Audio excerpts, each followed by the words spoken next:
Circuit Court of Fairfax County is now in session. The Honorable Penny Ascarani presiding. Good morning, Judy. Please seated. All right, good morning. All right, do we have any preliminary matters before we bring the jury out? No, Your Honor. Okay, good.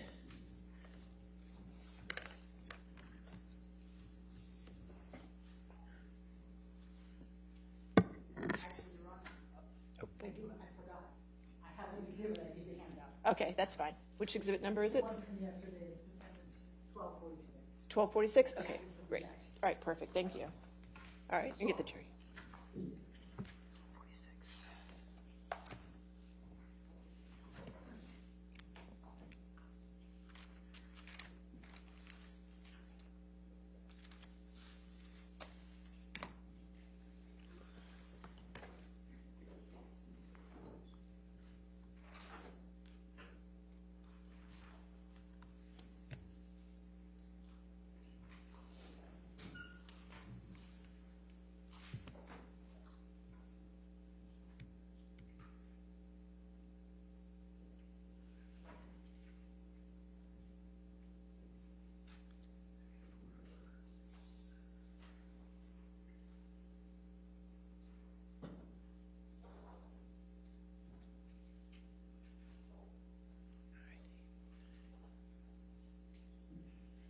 All right, good morning, ladies and gentlemen.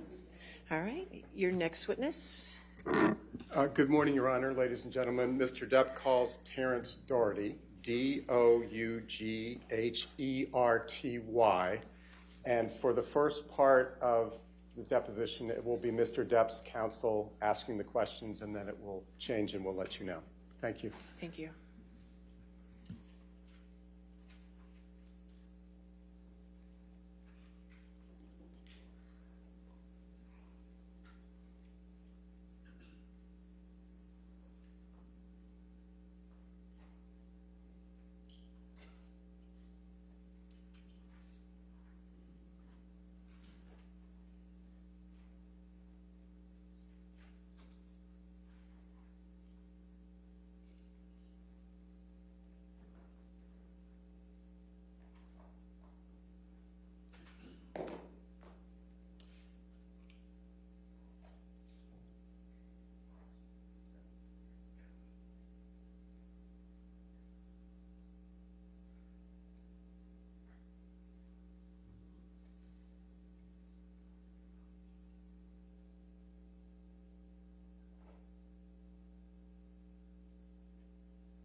Should we maybe try ours?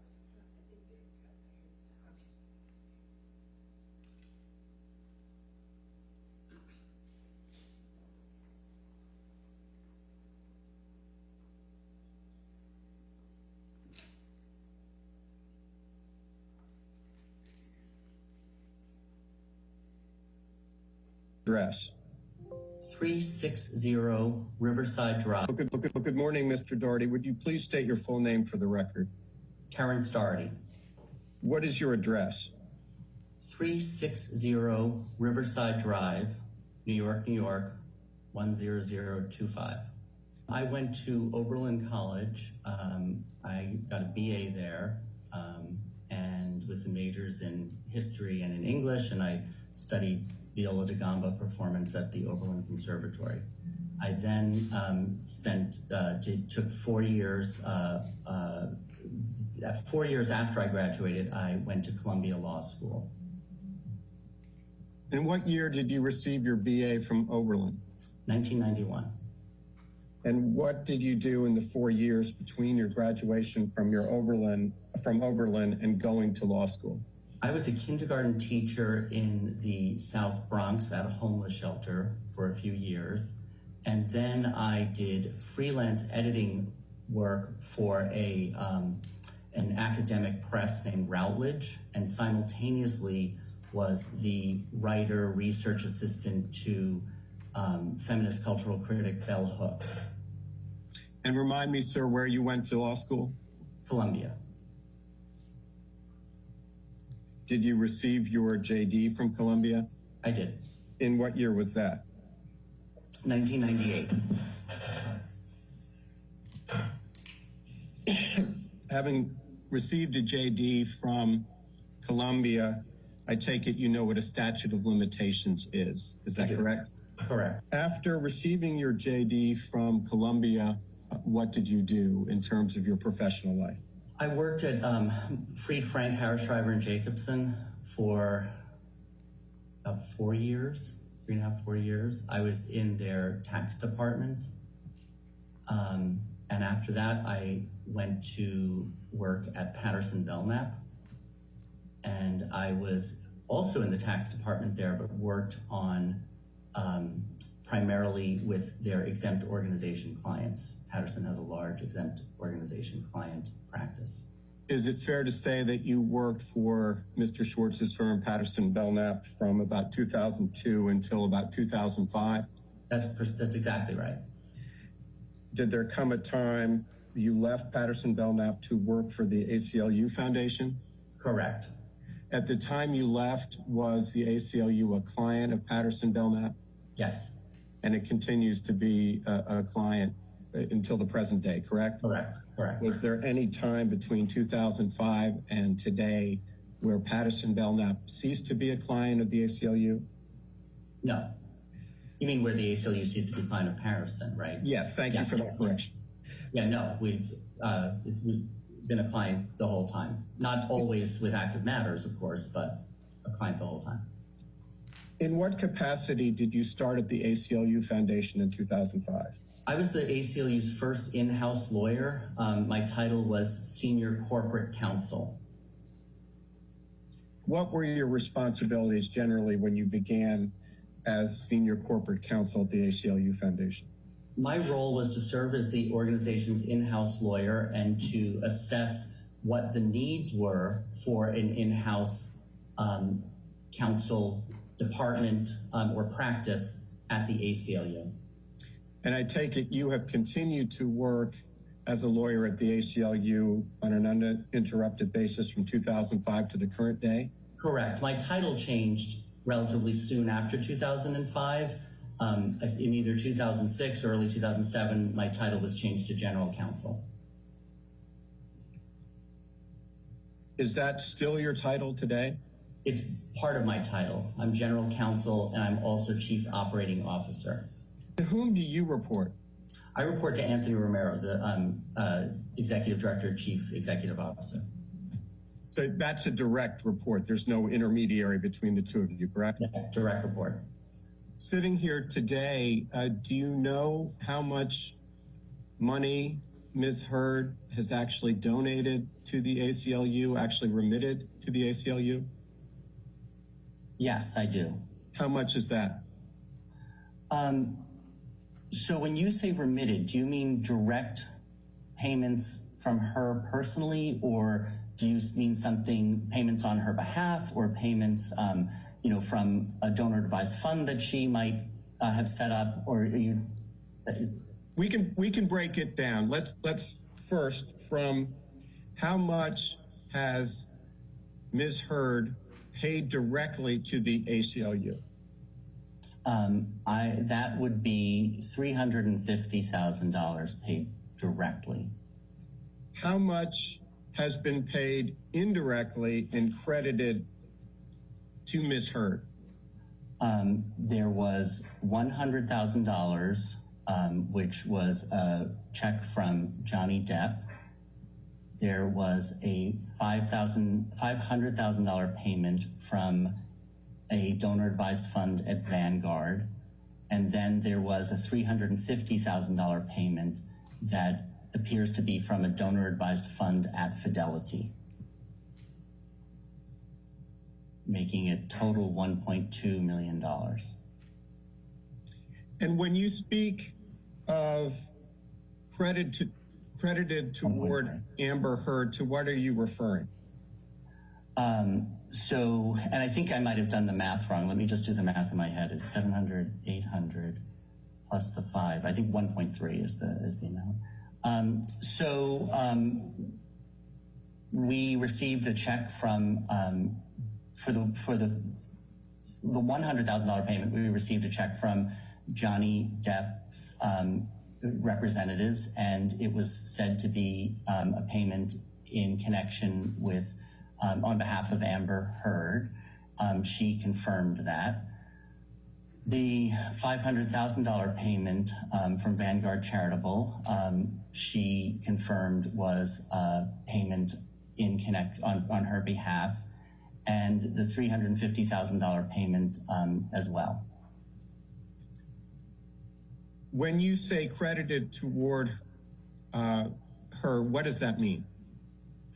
Well, she had, when we initially had contact with Amber Heard in 2016, she indicated her desire to pay $3.5 million to the ACLU, and that was, and these were amounts that were in relation to that, her having expressed that that's what she wanted to pay to the ACLU.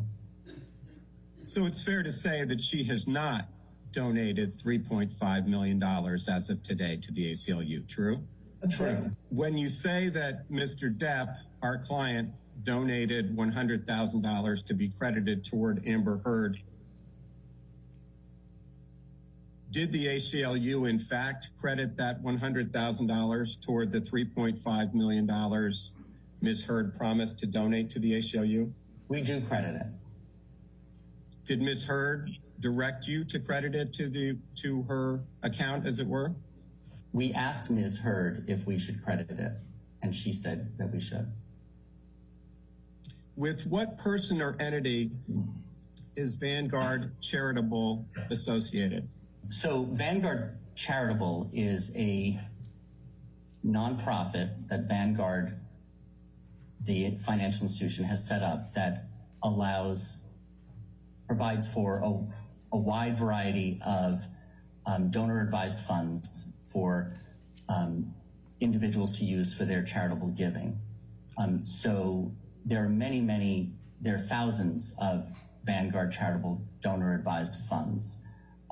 If you were asking specifically about the one that we received the $500,000 contribution from, we believe that that is a donor-advised fund that was set up by Elon Musk. Who is Elon Musk? He's a tech entrepreneur. And isn't he also a donor to the ACLU Foundation in his own right? Yes. But it's your testimony that as to the $500,000 that came from Vanguard Charitable, that was associated with Elon Musk, correct? We believe so, but it is not conclusive. Did the ACLU have any communications with Elon Musk about the $500,000 contribution? Yes. And please describe those communications. There is a document that we produced that Elon Musk emails Anthony Romero regarding the $500,000 contribution. What did Ms. Heard tell Mr. Romero or the ACLU about her donation and how much she was going to contribute? There were communications back and forth between the ACLU and Ms. Heard, including a thank you acknowledgement letter that Mr. was sent under Mr. Romero's name to Ms. Hurd, thanking her for the $350,000 contribution, noting that that it was part of her intention to make a $3.5 million contribution to the ACLU, and Mr. Romero attached to that communication a standard ACLU pledge form and so that was the communication.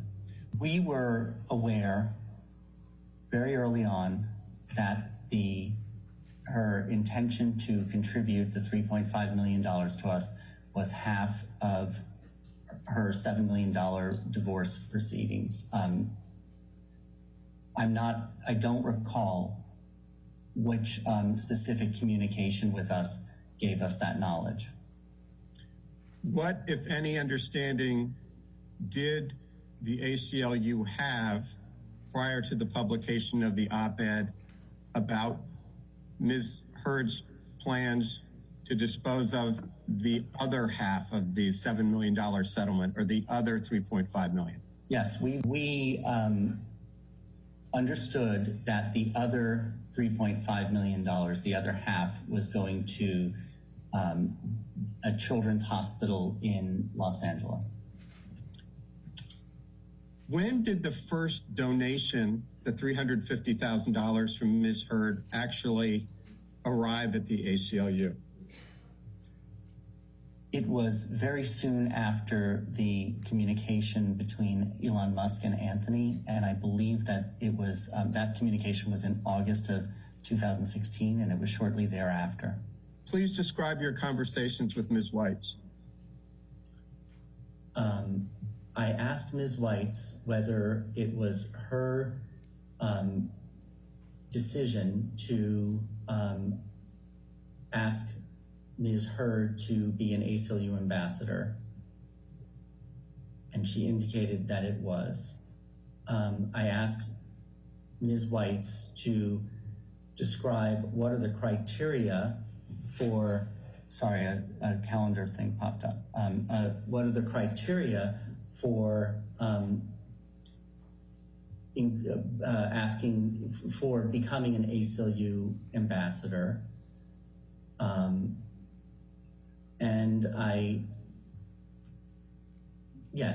what were the reasons why she thought that Ms. Hurd would be an appropriate ACLU ambassador? How did Ms. Weitz respond? She said that ACLU ambassadors are people who are artists or influencers that are aligned with one or two ACLU policy issues. And the criteria for determining whether somebody can be an ambassador is that they have prior expertise in that policy area, that they can speak in detail about the area, that they are aligned with the ACLU's policy views of the area, and that they have significant following so that their communications to the public that we support reach a wide variety of people. Of those criteria, which did Ms. Weitz identify as the most important, if any?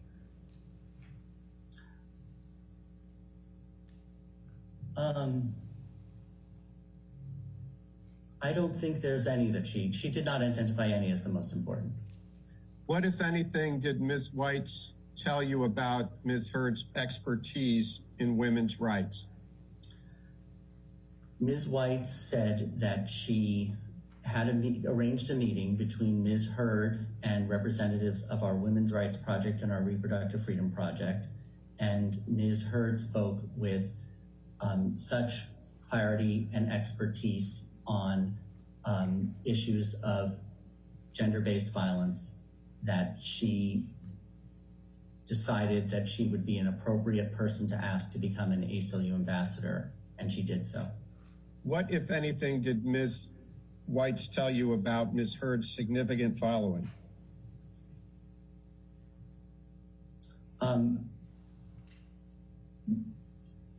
Ms. Hurd, Ms. Whites said that she looked at Ms. Hurd's social media.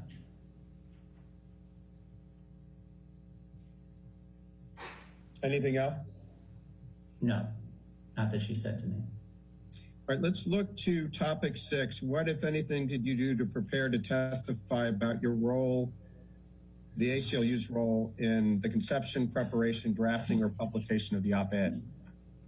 I reviewed the documents that we produced. I had 3 meetings with our lawyers. I spoke with Ms. Whites and Mr. Romero. Please describe your discussions with Ms. Whites. I asked Ms. Whites whether she was involved and what her involvement was with respect to the conception, preparation, drafting, and our publication of the op-ed. And she indicated that because of her role as our Director of Artistic Engagement, she was involved in all aspects of the conception, preparation, drafting, and publication, and that the other members of the communications department who worked on this, even though they didn't necessarily report to her in terms of our hierarchy, they reported to her in terms of this specific task. She was the person who was the director of this project. Did Ms. Whites tell you that she participated in the drafting of the op-ed?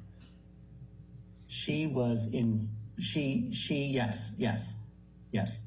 Other than Ms. Whites, were there any other lawyers at the ACLU involved in the drafting of the op-ed? Ms. Whites is not a lawyer. So were there lawyers involved in the drafting of the op-ed? I believe it was the drafting of the op-ed was all done within the communications department. What is Ms. Whites' academic background? I don't know her academic background. Was any ACLU lawyer, and I mean in-house lawyer, involved in the drafting of the op-ed?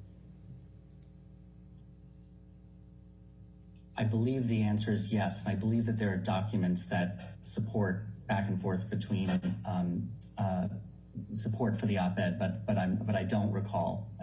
Sitting here today, do you know how many ACLU lawyers were involved in the drafting of the op-ed? No, I don't.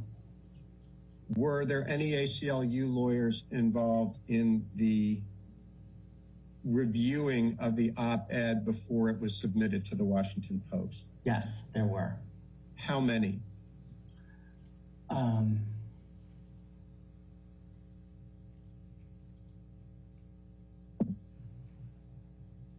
think there were 4. Were you one of the 4? No, I was not one of the 4. And to be clear, when what I was referring to were people in our legal department who are experts on women's rights issues. There was nobody from neither I nor anybody on my in-house counsel team was involved in the drafting of the op-ed or the review of the op-ed. Why not? We were not involved. We were not brought into the loop. I don't know why. Is it fair to say that the ACLU didn't think there were any potential legal implications to the ACLU involved in the publication of the op-ed? I have not spoken with any of the lawyers in the legal department about whether they thought it would be necessary to involve any member of my in-house counsel team in the review of the op-ed. Who were the 4 attorneys in-house at the ACLU who were involved in reviewing the op-ed before it was submitted to the Washington Post? Okay, so I was referring to people in the legal department, not the in-house counsel's office, the legal department who do our work, our civil liberties litigation and advising on legal issues relating to civil liberties. And I believe that the op-ed, the 4, was reviewed by Lenora Lapidus, David Cole, I believe Louise Melling was involved, and there may have also been a fellow that was involved in reviewing it. These are all, there are a number of back and forth emails that we produced that will indicate specifically who those people were. Okay, let's move to Exhibit 2, please. Yes, sir, stand by.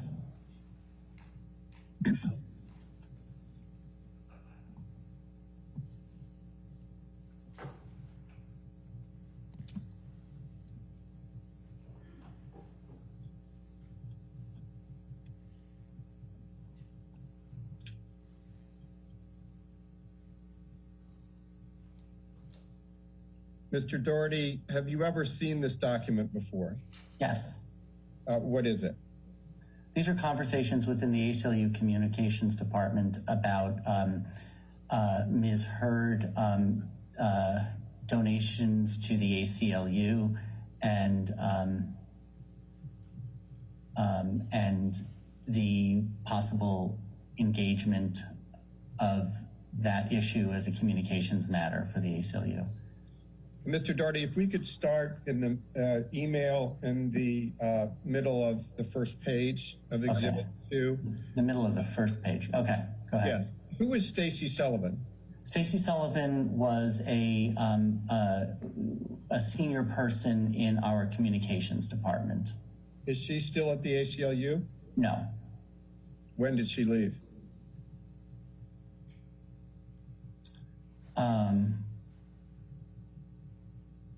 I don't recall the date. Who is Stephen Smith? Stephen Smith, at the time, was our Associate Director for Strategic Communications. Now he is the Deputy Communications Director. And I believe you testified earlier that Mr. Romero first came to learn about this through Elon Musk. Is that right? Correct. Tell us exactly who ACLU Media is. You said it's an email account that is monitored by members of the communication staff so that when media inquiries come in, rather than them going to a specific individual in the communications department who could be working on something else or on leave, it goes to a central email account that is then monitored and emails within it are directed to the appropriate people. Who's Sandra? I assume that is Sandra Park, who is a lawyer in our Women's Rights Project. Was Ms. Park involved in the op-ed in any way, either reviewing or approving? I believe she was.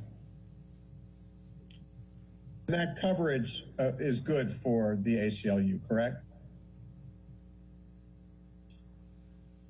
Yes.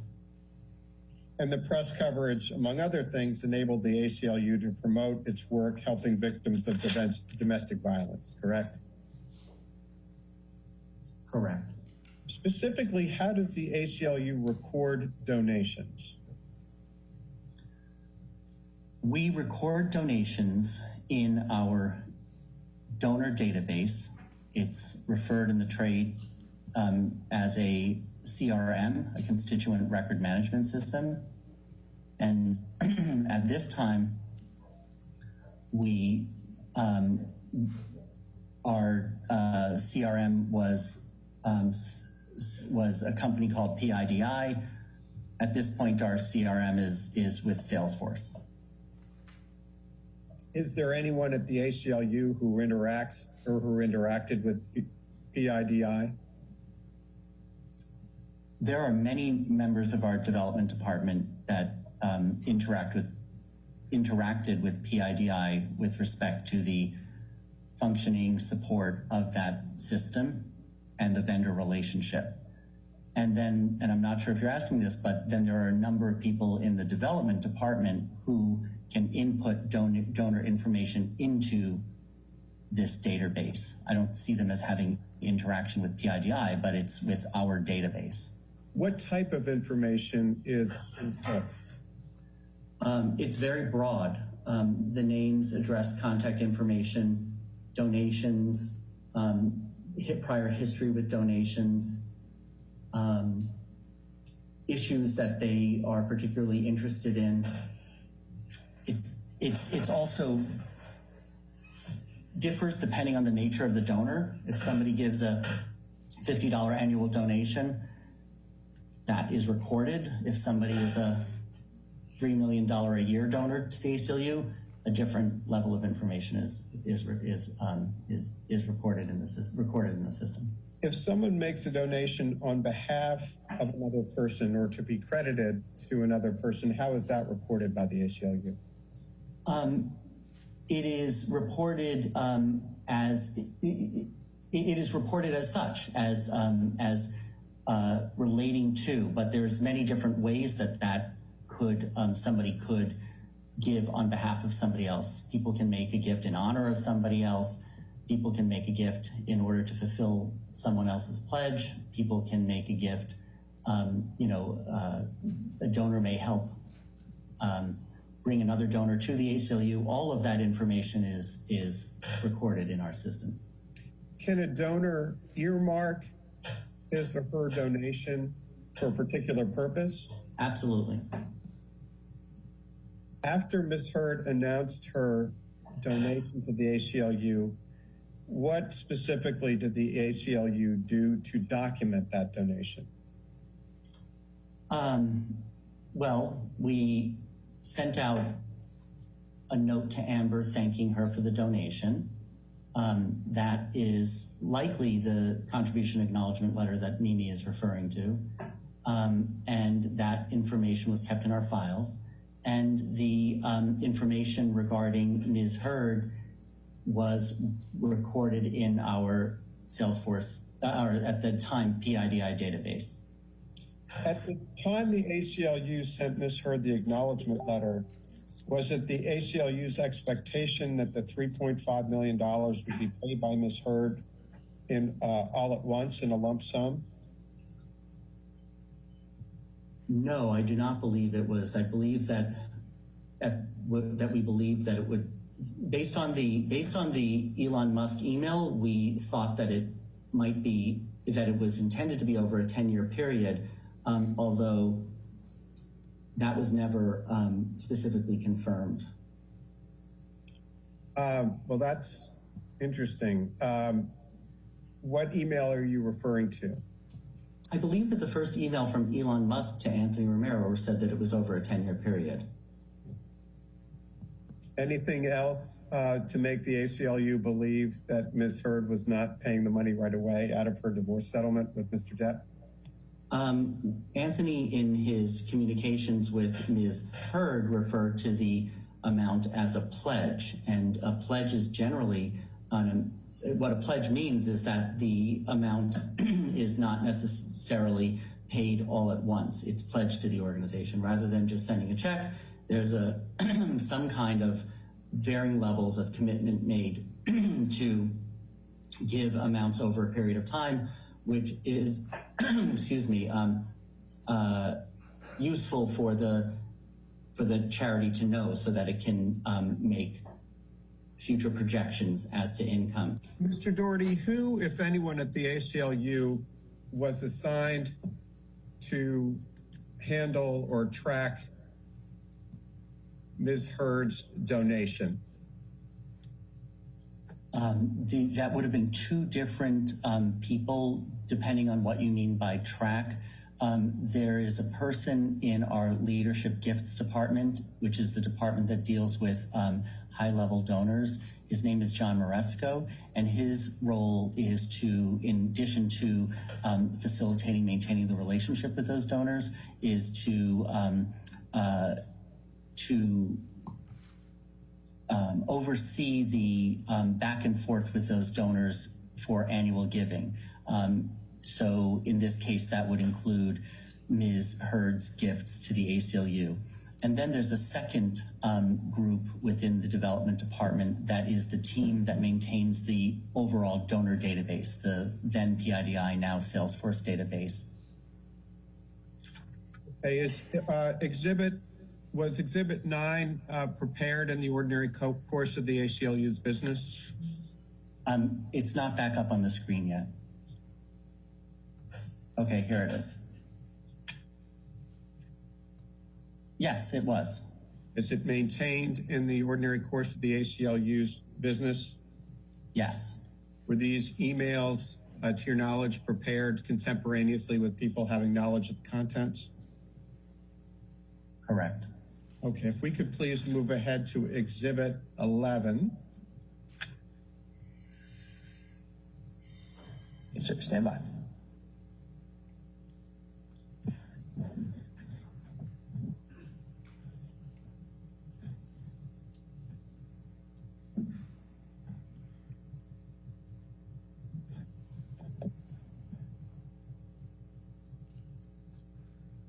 Okay, I see it. Mr. Doherty, you've ever seen this document before? I have. Is this one of the documents that you reviewed in preparation for your deposition today? Yes. Was this prepared in the ordinary course of the ACLU's business? Yes. Was it maintained in the ordinary course of the ACLU's business? Yes. Was it prepared by Mr. Romero contemporaneously on or about September 19th, 2016? It was prepared by someone in our development department who I believe to be Mimi Clara, but yes, to the rest of your question. Does Romero have knowledge of the contents of this letter that he signed? Yes. So he states to Ms. Heard, thank you for your wonderful gift of $350,000 to the ACLU, the first installment of your very generous pledge of $3.5 million. You see that? Yes. So as of September 9th, 2016, Ms. Heard had actually donated only $350,000, correct? Correct. Now, if you would please turn to the next page. I believe you referred to this before, but if you could just clear it up for the record. Have you ever seen this page before? And it's called Pledge Form, Bates number ACLU 3033. Yes, I have. What is it? This is a document that is used, well, in the generic document is one that is used regularly by the development department. This one in particular is branded in connection with our 100th year anniversary, but that's just a branding thing. What the form is a form for people who are making pledges to the ACLU to document that that promise in a form like this. When a form like this is filled out, we see that as that documents the full amount that they intend to contribute and the time period over which those gifts are going to be made. And is it your understanding, sir, that this pledge form and the two documents after it, ACLU 3034 and 3035, were in fact attached to the letter Mr. Romero sent Ms. Heard on September 9, 2016? Yes. And who prepared this ACLU 3033, the pledge form? I believe that, well, it was somebody in our development department. I don't know whether it was Mimi Clara or John Moresco or someone else, but it was somebody who was preparing it in connection with the preparation of the tax acknowledgement letter. There's a reference on top of the pledge form, Amber Heard, care of Pierce O'Donnell, Greenberg, Glusker, and then there's some other names. Do you know what the firm Greenberg, Glusker had to do with Amber Heard? No. And you have no idea why it was sent to Ms. Heard care of Mr. O'Donnell at Greenberg Glusker? I expect that it is the case that, well, many of our significant donors have representatives that we work directly with on technical things such as a pledge form. Okay. And directing your attention to the next page that was attached to Mr. Romero's letter, it also says pledge form, but it has some columns. Yes. Is it fair to say that this is a proposed schedule for payment of the remaining $3.5 million donation? That is what it is. And do you know that who came up with this proposed schedule?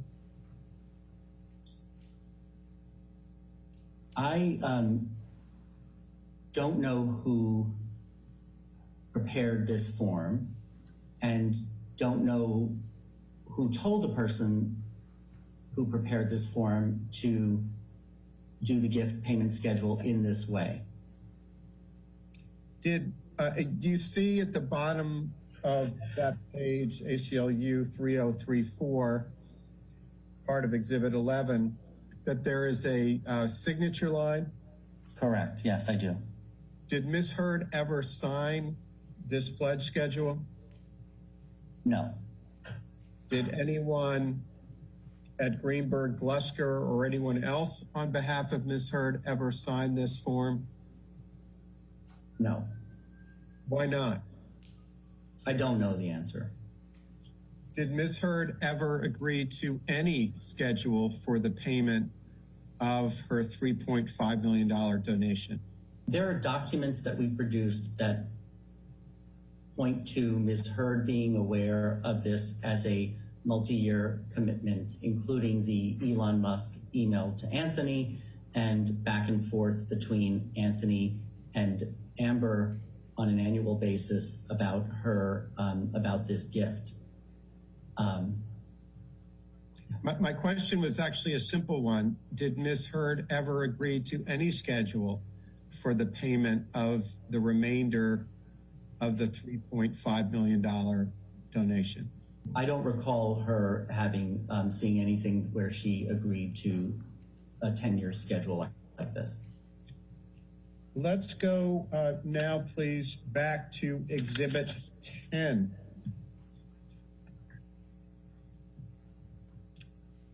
Sir, stand by.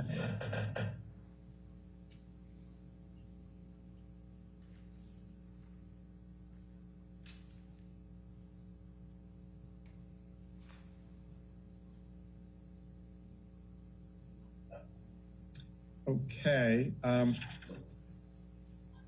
Mr. Doherty, have you ever seen this exhibit, Exhibit 10, before? I have. What is it? This is an email exchange that includes Anthony Romero, our Director of Development, Mark Weir, the Executive Director of our Southern California affiliate, which encompasses LA, and me, regarding the check that we received from Johnny Depp's representatives in the amount of $100,000.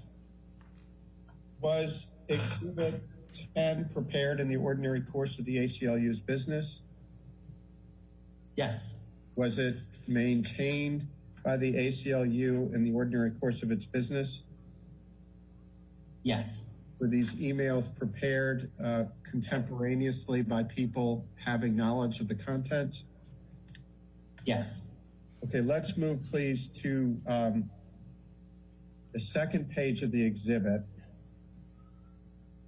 The email from Hector Villagra to Anthony Romero, dated August 25, 2016 at 12:44 p.m. Do you see that? 12. At the bottom of this page. At the bottom of this page? Yeah. Okay, sorry. Yep, 1244. Yes. Mm-hmm. Is Anthony Romero? Yes. And who is Hector Villagra? Hector is the executive director of the ACLU of Southern California.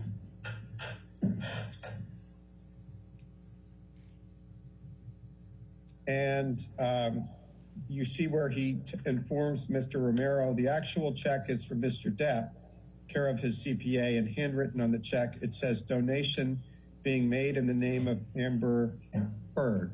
So I think you've testified that the ACLU in fact received a $100,000 check from Johnny Depp, correct? Correct. And do you know why Mr. Depp asked that it be credited to the name of Amber Heard? No, I don't. Mr. Villagra tells Mr. Romero that he has been designated, or that he has been the point person. What does that mean? Hold on, let me just find that. It's at the very end of the exhibit on the next page. Oh, okay. My staff let me know that you have been the point person. Yes, Hector is saying that Anthony was the main person with the relationship with Amber as a donor. And why was Mr. Romero the point person? Mr. Romero is one of our most significant fundraisers at the organization, and he has a specific portfolio of donors that he and his team, such as John Moresco, support. And do you see, going back to the second page of the exhibit, Mr. Romero's response to Mr. Villagra, copied to Mark Weir that same day, or strike that on August 25th? Do you see that? I do.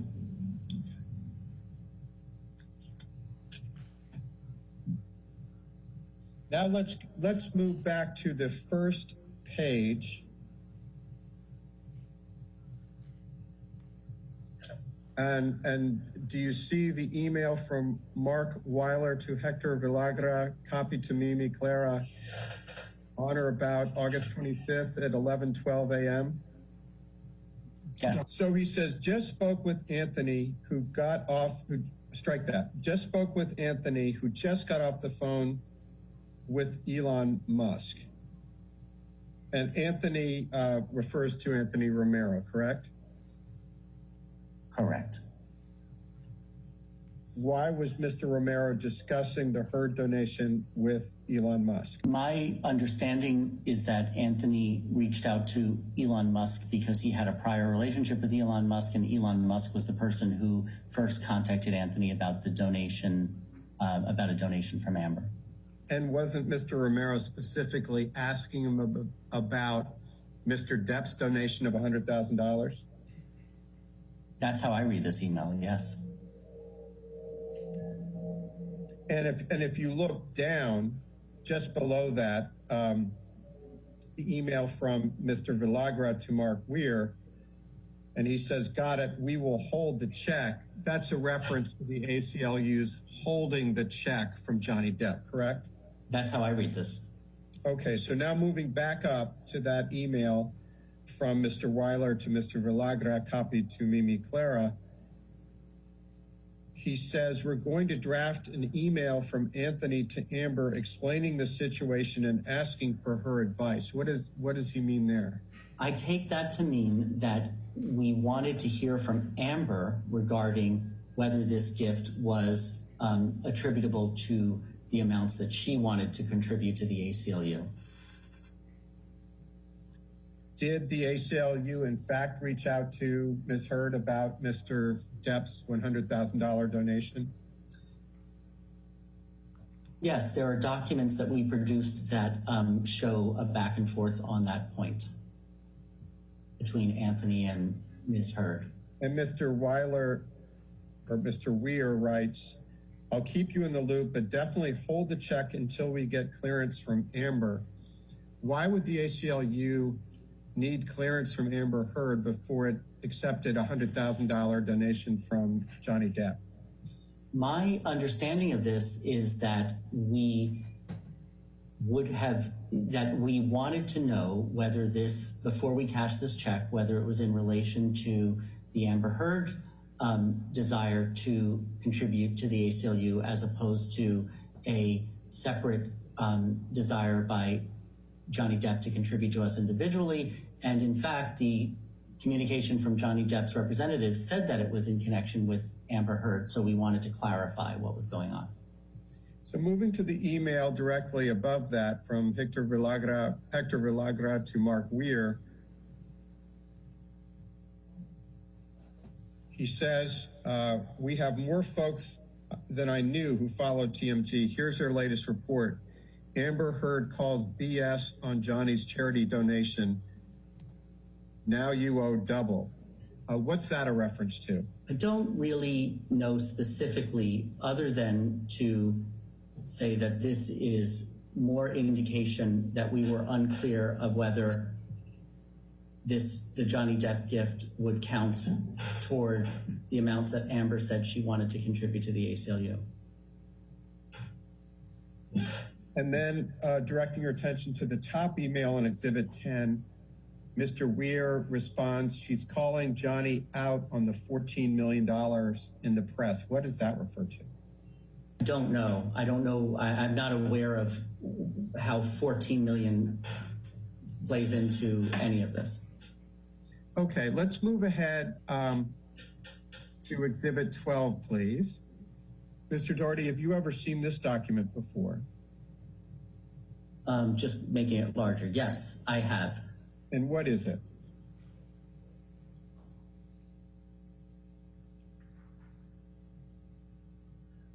This is Amber confirming that we can cash Mr. Depp's check.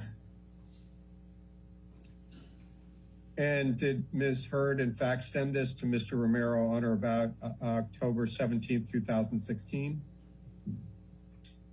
Yes. And is this a document that was created in the was maintained in the ordinary course of the ACLU's business? Yes.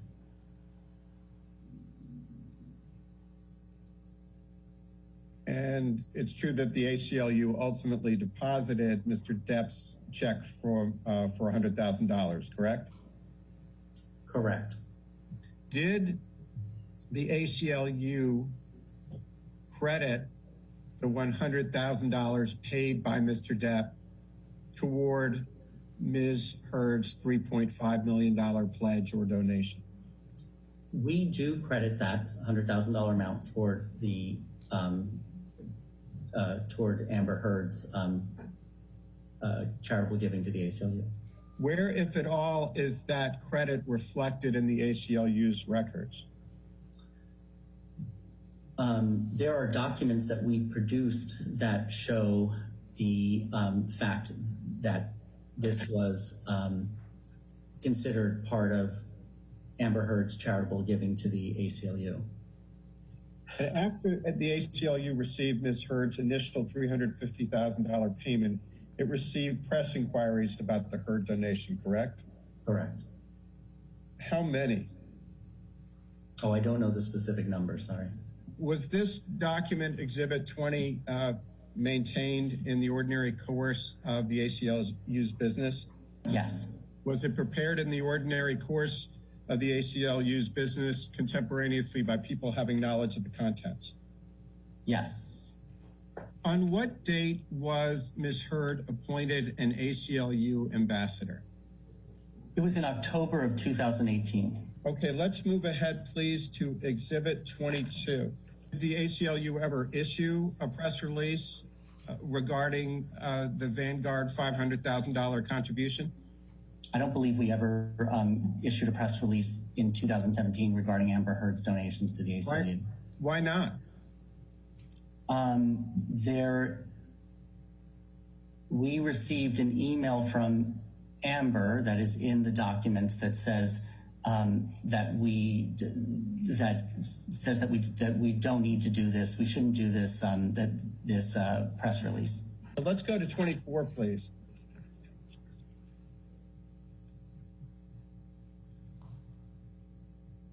Stand by.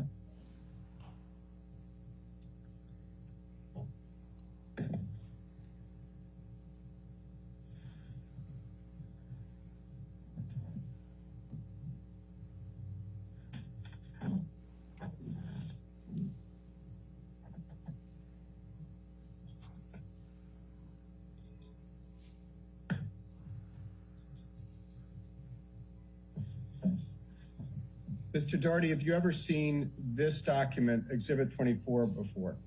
Yes. What is it?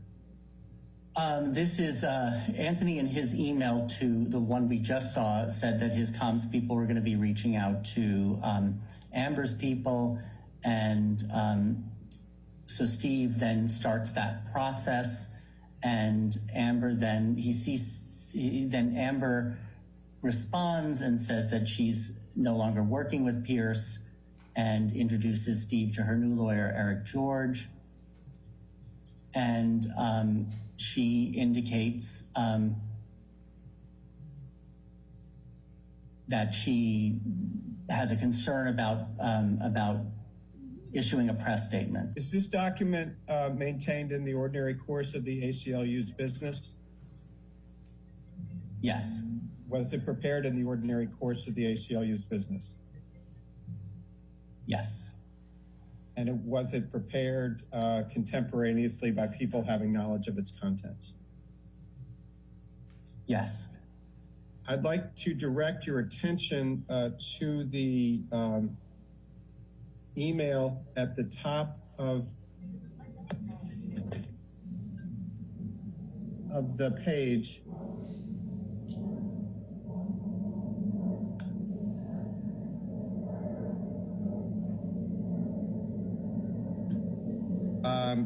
You see the email at the top of the page from Ms. Hurd to Jody Gottlieb and others, dated July 6, 2017? I do. Have you ever seen this document before? Yes. What is it? This is Amber letting Steve know that she's no longer working with Pierce, but instead working with a new lawyer, and indicating to Steve that she is going to be talking with her PR team about whether, about issuing a press statement about her 2017, issuing a press statement about her 2017 gift. And directing your attention, she writes, their concern is that the press could potentially spin the fact that this is an installment and not the entire lump sum, as you well know, isn't possible due to the structure of the settlement agreement. The settlement agreement is a reference to the settlement agreement between Johnny Depp and Amber Heard of their divorce, correct?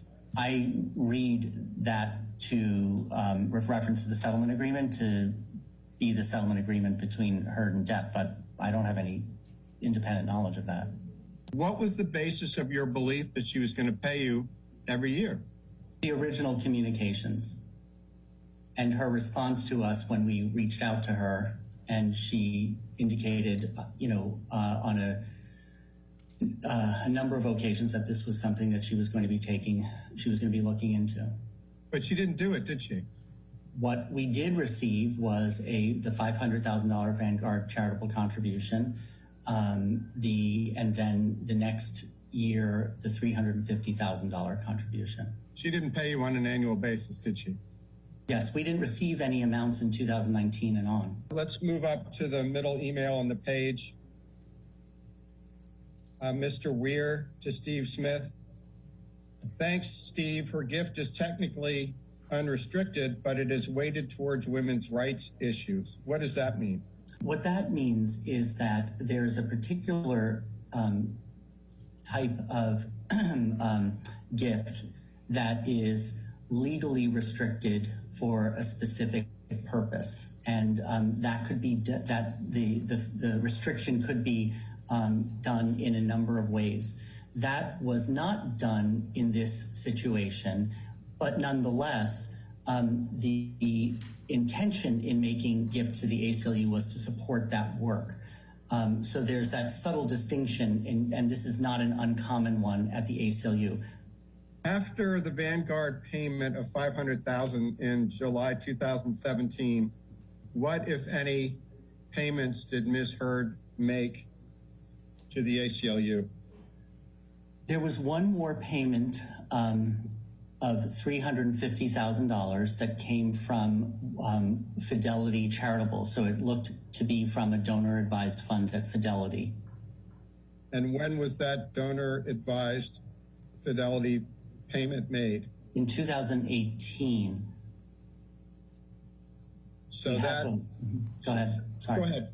Oh, we have a document that we produced that shows the contributions that we've received from Fidelity Charitable and the timing for each of those. One of which includes includes the Amber Heard 350. Okay, if we could please move to Exhibit 39.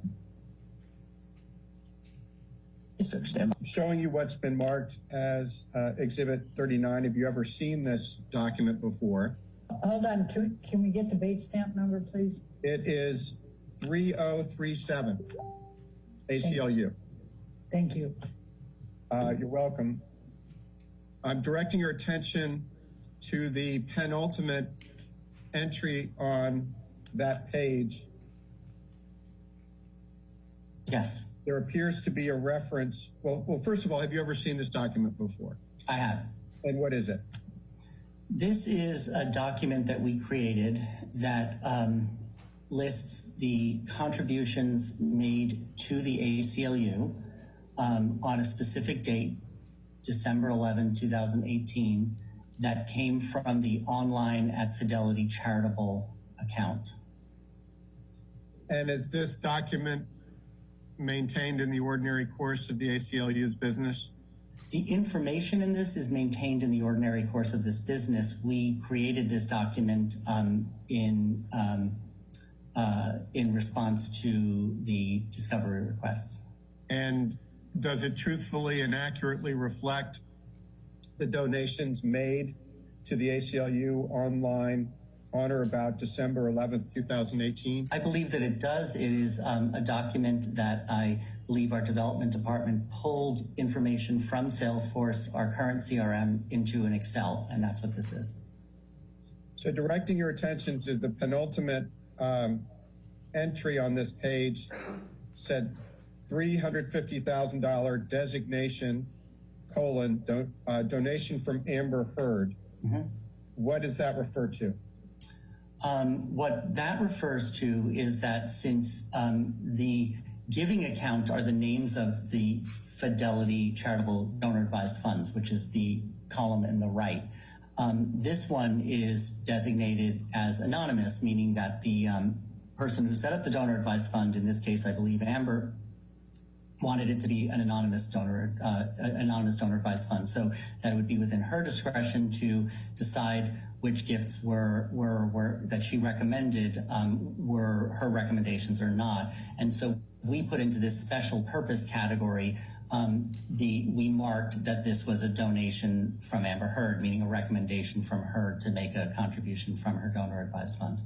So this is an anonymous donation for someone in Amber Heard's name, correct? It is anonymous to when this donor advised fund was set up, it was determined that it would be that the gifts would presumptively be anonymous unless she were to recommend to state otherwise. And did she ever state otherwise? We believed that this was that she indicated that this was her $350,000 gift, and that's why we put into the column that this was a donation recommended by her from her donor advised fund. But the money did not come from her, correct? The money went from her to her donor advised fund, and then she recommended that the funds be paid from Fidelity to us. So the amount that $350 we received did not come from her directly. It came from what we believe to be her donor advised fund at Fidelity that she set up. What basis, other than Ms. Heard's telling you, does the ACLU have for the proposition that Ms. Heard paid the money to Fidelity before it came and was given to the ACLU? What we have is what she told us, which is how donor advised funds that are anonymous work. The only thing that we legally needed to know was that this came from the Fidelity charitable, and that's the kind of reporting that we would do on this. For example, if we were reporting on this gift in our tax filings or anything like that, we then, our donors who have donor advised funds, they then let us know that they made that recommendation, and we then credit it to them as being associated with their giving to us in our CRM. Well, Mr. Doherty, I didn't ask you what the ACLU was legally required to do. I asked you what, if anything, the ACLU did to investigate whether, in fact, Ms. Heard provided the funds to Fidelity. And your answer is nothing, right? Go ahead. I don't believe there was anything else. I don't know what else we would have gotten. So, just so the record is clear, the ACLU relied only on Ms. Heard, that she was the ultimate source of the Fidelity funds, correct? Yes. Because you've already testified that Ms. Heard was not the original source of the funds for the $500,000 Vanguard contribution, correct? We received that $500,000 from Vanguard, their 501c3, not from any other person. Right, but Vanguard was associated with Mr. Musk, true? We believe that to be the case, yes. Okay. So after this December 2018 donation, has Ms. Heard made any donations directly or indirectly to the ACLU? No, those are the four contributions, the four that we've discussed. Well, we're almost 3 years since her last contribution. What, if any,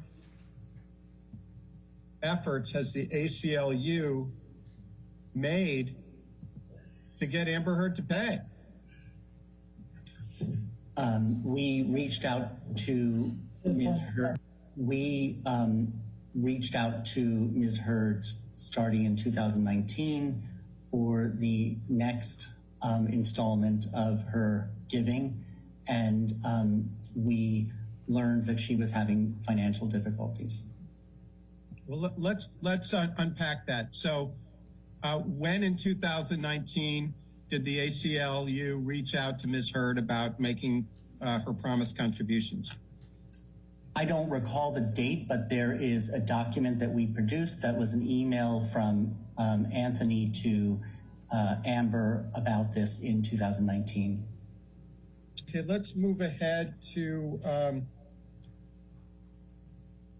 Exhibit 67, please. Have you seen these documents, these attachments before? Yes, I've seen these. Okay, and we'll just go through them one by one if you don't mind. Sure. If you look at Bates number 4673, it says $350,000, December 11th, 2018. What is that? I believe this tracks with the Excel spreadsheet that we looked at just a few moments ago that talks about online giving through the Fidelity Charitable Fund. And whereas the prior one listed all of the December 11th, 2018 gifts, this one lists the $350,000 gift from the Amber's donor advised fund. Moving to the next page, it says designation donor from Amber Heard. Do you see that? Yes. What does designation mean? So this was the column in Salesforce that allows us to include additional information about gifts, in particular whether they are restricted in a certain way. And so that's why the term designation is used. And here, I think we filled into that designation field the information that we knew to be the case, which was that this was a recommendation from Amber Heard's donor advised fund. Okay, now if you move to the next page, 4675, there's just one word on that, and it's anonymous. Do you know what that means? This corresponds to the column of that same spreadsheet that listed the names of the donor-advised funds that individuals set up at Fidelity, and that the name of the Amber one was anonymous. Now, when Ms. Heard made her direct payment, her first contribution of $350,000, that was not designated as anonymous, wasn't it? Was it? That was not a gift from a donor-advised fund, so there weren't those columns for us to fill out. It was just a gift to the ACLU. And I do believe that in Anthony's acknowledgement letter to that included the pledge form that wasn't signed. He included a question about anonymity and whether we could list her as a donor in our annual report. So that was our first connection with her. So, we weren't sure whether her giving would be anonymous or not. Well, the first donation wasn't anonymous, correct? No, because it was not anonymous. But what I'm saying here is that this is the name. I believe this is the name of her donor advised fund at Fidelity. And the first time she gave us a gift, I think it came right out of her own, banking accounts. Right. And between the time Ms. Heard made her first donation of $350,000 directly, which is attributed directly to her, and the time this anonymous donation comes in, did anybody at the ACLU have any discussion with Ms. Heard as to whether she wanted anonymity? I don't believe she did. Okay, if you could move ahead, please, to page number 4678. Yes. Have you ever seen this document before? Yes. What is it? This is the document that Vanguard Charitable, so Vanguard's 501c3 nonprofit, uses when someone makes a recommendation from a Vanguard Charitable Donor Advised Fund to give an amount to a charity. And they then send this letter saying that they, Vanguard, are giving this amount to the charity. And it describes whether, this is the document that would describe whether or not the donor wants to be anonymous or even wants to indicate to us who they are. And this is the Vanguard contribution about which you testified earlier, correct? Correct. Let's move ahead, please, to 4679, which is the next page. Yes. And have you ever seen this document before? I have. And is this one of the documents that you reviewed in the context of preparing for this deposition? Yes. And directing your attention to the middle of the page, it says, remark from Amber Heard. What does that signify? This, I'm sorry, I'm counting the 3 seconds. This is a record of a wire into our accounts at JP Morgan Chase in the amount of $350,000 from Amber Heard's account And at this was City National Bank. And this was her first contribution, correct? Yes, this is the 2016 August contribution. Okay, and if you could move ahead, please, to the next page, ACLU 4680. Have you ever seen this document before? I have. What is it? This is the original email from Elon to Amber and Anthony describing her plan to donate to the ACLU over the next 10 years and her support for our work, and that she wasn't restricting the gift. She just had a preference about the use of the funds, and that Anthony would forward her the wiring instructions, and then he did so, and then the $350,000 was wired, as we saw in that last JP Morgan Chase ACLU bank account wire record. And so Anthony let Amber know that we received it. Okay, so let's unpack that a little bit. So The email in the middle of the page was an email sent to Mr. Romero from Elon Musk on or about August 18th, 2016 at 1:14 p.m., correct? Correct. And he says, Amber, I described your plan to donate $3.5 million to the ACLU over the next 10 years, as you very much believe in what they are doing. You see that? Yes. Why was Ms. Heard, or strike that, why was Mr. Musk representing this on behalf of Ms. Heard? I don't know the answer to that question, but assume it's because of Elon's prior relationship with Anthony and that he indicated, I will make that introduction for you. He is representing that Ms. Heard's plan was to donate $3.5 million over the next 10 years. Is that correct? Correct, that was her plan. Did Ms. Heard ever say in words or substance that Mr. Musk was not correct and that wasn't her plan? I do not believe she ever said that. So she never refuted Mr. Musk's representation that she was going to pay the full $3.5 million, correct? It isn't the case that she didn't object to that she was going to pay the 3.5. It's just that she didn't object that was her plan as of August 18th, 2016. Thank you, Mr. Doherty. Let's move to the next page, which is 4681. Yes. And you see at the top it says Salesforce screenshot. Would you remind us, please, what Salesforce is? It's our current CRM, our constituent record management system, which is where we store all the information we have about our donors. We call it our donor database. And I believe that we've seen a version of this in an email from Mr.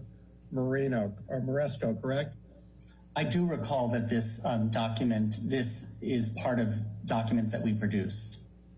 Okay, well, let's start from the bottom up. Sure.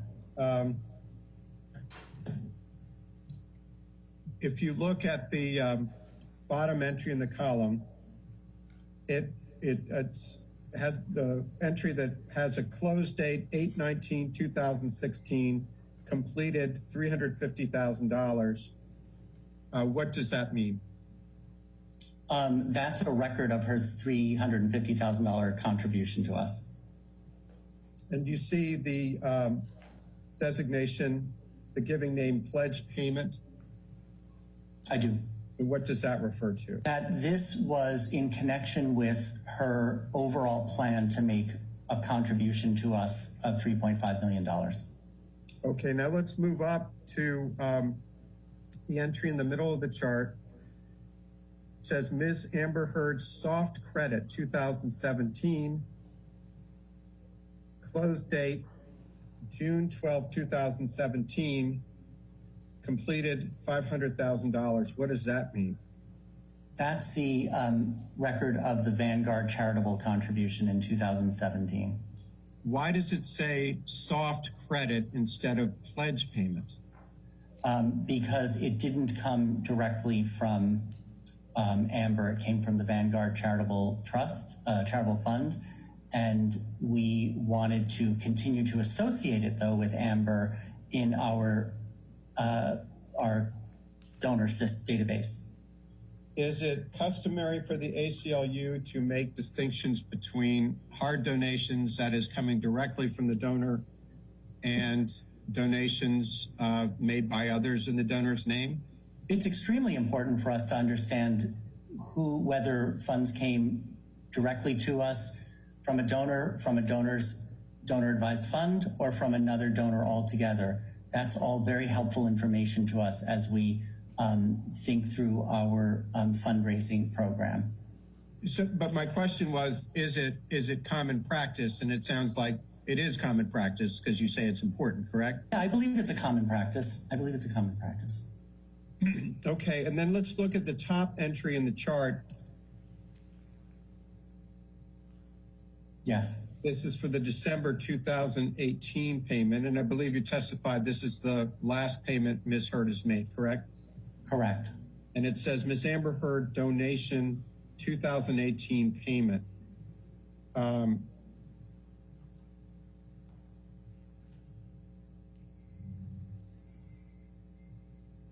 What does this signify? This this relates to the 2018 $350,000 gift that we got, which I believe came from Amber's donor advised fund at Fidelity.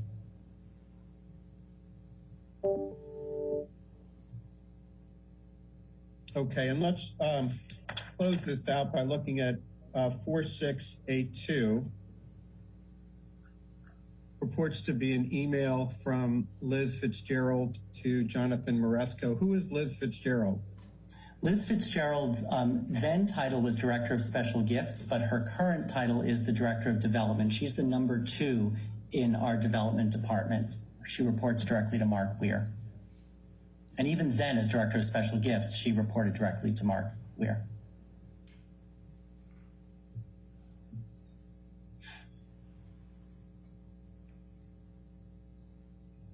Okay. All right. And with respect to Exhibit 67, the attachments that we've described, were they created in the ordinary course of the ACLU's business?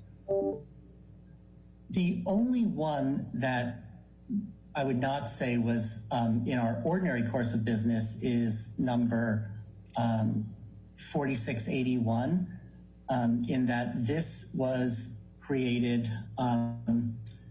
in connection with a discussion with Amber Heard's attorneys about Amber's donations to the ACLU.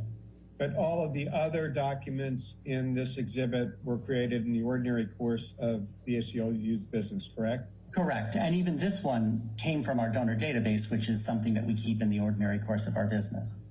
And it's your testimony sitting here today that the information depicted on ACLU 4681 is accurate and reflects the accounting records kept in the ACLU's ordinary course of business, correct? It is correct that we received the 350, the 500, and the 350, and that we associated them all in some way with Amber. It does not list the 100,000 Johnny Depp payment, and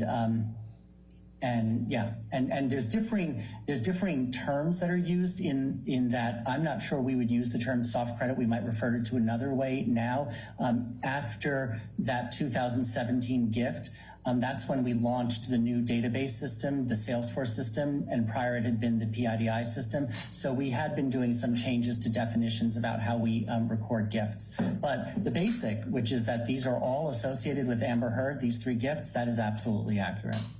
Well, you raised a good point. Why isn't the $100,000 donated by Johnny Depp credited to Amber Heard? I think it should have been recorded in our database because it's information that we would want to have in that database about gifts relating to our relationship with Amber Heard. And we now do consider that gift as part of the constellation of gifts that are attributed to our relationship with Amber Heard. So that's how you would get from the 1.2 million to the 1.3 million, right? Yes, 700 plus 1 is 800 plus 500 is 1.3, correct. So the ACLU sitting here today attributes $1.3 million toward Ms. Heard's $3.5 million pledge, correct? Correct.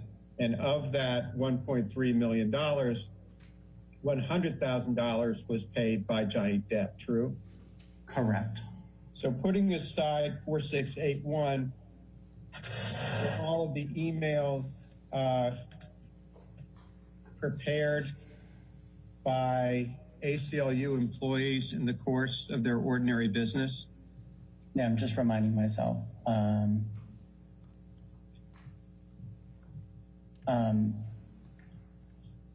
Well, I believe that 4679 was also downloaded from our records in relation to this litigation matter. I don't believe that we created this document and had it in a paper file somewhere. But I think we pulled this information, this wiring information. It may be the same wiring information that was looked at the time that the donation was made. So Exhibit 67, it's fair to say, is comprised of ACLU business records kept and maintained in the ordinary course, correct? Correct. Okay.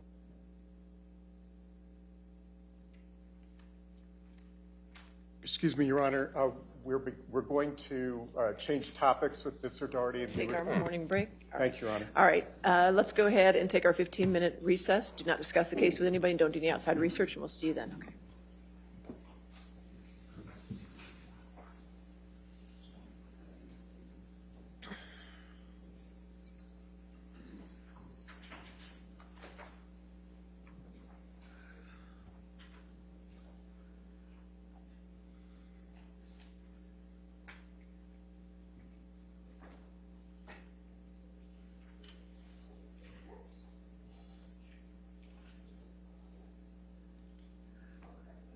All right, let's go ahead and come back and take a break until 11:45, okay? All right, thank you.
We ready for the jury? Okay.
All right, if you want to continue.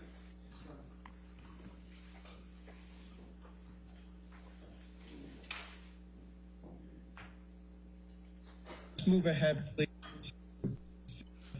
One, have you ever seen this document before?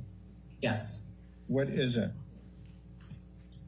This is a series of communications among people in our communications department around engaging Amber on our programmatic work, specifically relating to her being an ACLU ambassador. Let's now turn back to the email starting on ACLU 47. Bottom of the page from Gary Johnson to Jody Gottlieb and others. Yeah. Purportedly dated November 6, 2018. Who's Jerry Johnson? Jerry Johnson was a more junior person in our communications department. His title was Communications Department Strategist.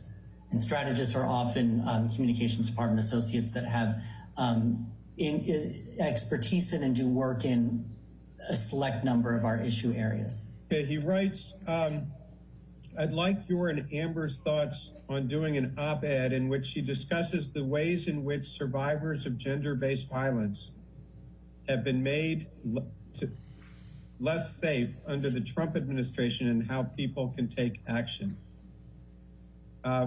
Why was the ACLU recommending that Amber write on that subject? With Amber agreeing to be an ambassador and to work on women's rights issues and in particular issues of gender-based violence, Jerry was coming up with specific things that were of significant policy importance to the ACLU that could be the subject matter of an op-ed written by Amber. Directing your attention a few lines down, he uses the acronym GBV. What does that mean? Gender-based violence. Then further down, he says, if she feels comfortable, she can interweave her personal story, saying how painful it is as a GBV survivor to witness these setbacks. What is the ACLU referring to when it talks about her personal story? There were a number of things that Amber had expressed from her personal story about her having been a survivor of gender-based violence. And so one of the things that we do with ambassadors is we want them to tell authentic stories about our issues in the public, and to the extent that they have any personal direct experiences, for that to be part of their story for the public. So the ACLU was not forcing her to relate her own experience with GBV. It was leaving it up to Ms. Heard's discretion, correct? Correct. And Exhibit 31 was prepared in the ordinary course of the ACLU's business, correct? Correct. And it was maintained in the ordinary course of the ACLU's business, correct? Correct. Okay, let's move to Exhibit 33, please. Mr. Doherty, asking you to please look at Exhibit 33 and ask whether you've ever seen this before. I have. See the email from Robin Schulman to Jessica Weitz dated November 14th at 10:58 a.m.? Yes. Who is Jessica Schulman? Robin Schulman is a person in the communications department who is no longer with us, but who had expertise in issues involving gender issues. Well, you anticipated my next question. Is Robin Schulman still at the ACLU? No. And is she an attorney? I don't know whether she's an attorney. A number of our communications department staff members are, but I don't know. She wasn't working as an attorney. Ms. Schulman is asking Ms. Weitz, what's the status of this situation? What situation was she referring to? The situation is whether we are going to be doing an op-ed with Amber. Okay, and moving up on the page, there's an email from Jerry Johnson who says, quote, Jess had drinks with Amber last night, and it sounds like she was able to confirm with her that we'll be doing the first draft. Mm-hmm. What does that mean? It is often a decision has to be made when we're working with ambassadors or with other people who are speaking to the public, who does the first draft of the document. So it sounds here that Jerry is saying that that from Jess's conversation with Amber, we are moving forward with some kind of an op-ed, and that ACLU communications department staff members would be writing the first draft of it. And Jess refers to Jessica Weitz? Yes. Okay, let's please turn to Exhibit 35, please.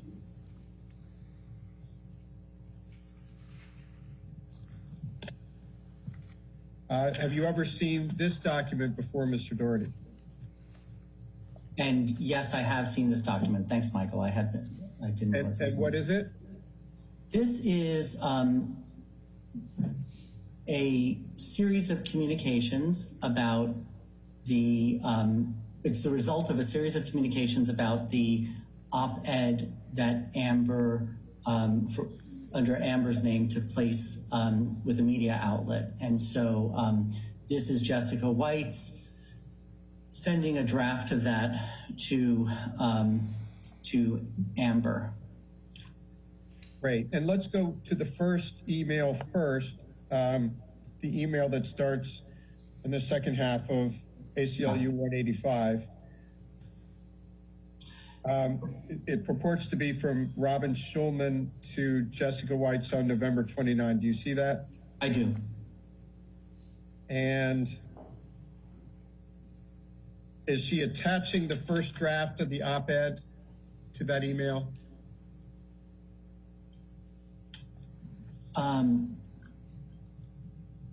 So I assumed that it was not an attachment, but it was just pasted into an email, but I can't tell from this. I don't see anybody saying attached. So it could be either, but what I see this as is Robin sending a note to Jess Weitz for Jess Weitz to then forward to Amber. Understood. Robin says, I tried to gather your fire and rage and really interesting analysis and shape that into an op-ed form. What does that refer to? That refers to the effort for our ACLU ambassadors to speak publicly in a way that is impactful, that is shows the importance of the issues and how important they are personally to individuals. And in this case, therefore, Amber's passion for working on gender-based violence issues and speaking about it, and that she has an analysis that is one that Robin finds interesting. And so when she's referring to fire and rage, that's Ms. Heard's fire and rage, correct? Yeah, that's my read of this, even though I recognize that it is confusing because it's an email from Robin to Jess. And the rage would be directed against Johnny Depp, who purportedly abused her, correct? I didn't take it to mean that. I took it to mean fire and rage about gender-based violence issues. Was it your understanding that it was Robin Schulman who prepared the first draft of the op-ed? Yes. Okay. And Robin says to Jessica, your lawyers should review this for the way I skirted around talking about your marriage. Whose lawyers is she referring to there? I believe these are Amber's regular advisors or who were involved in the review negotiation of the NDA between Amber and Johnny Depp. And then if you look at, direct your attention to the top email from Jessica White's to Amber Heard, she says to Amber, apologies for the delay, but we have needed to pass this through quite a few lawyers.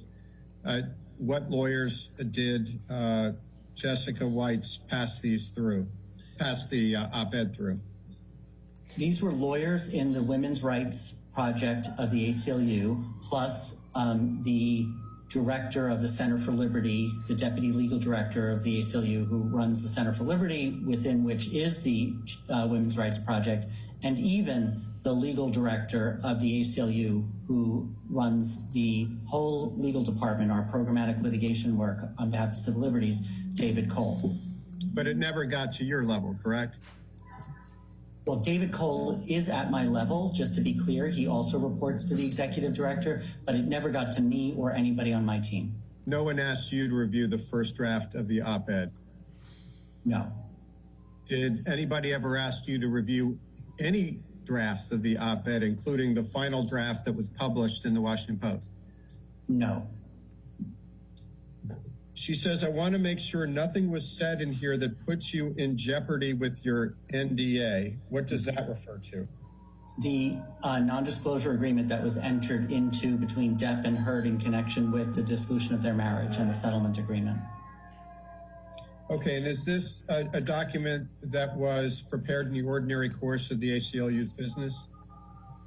Yes. Was it kept in the ordinary course of the ACLU's business? Yes.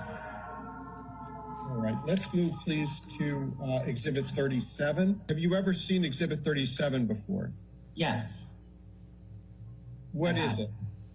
This is a draft of the op-ed that Robin is sending to Amber after a conversation that they had to discuss the issues in the op-ed, and in particular, to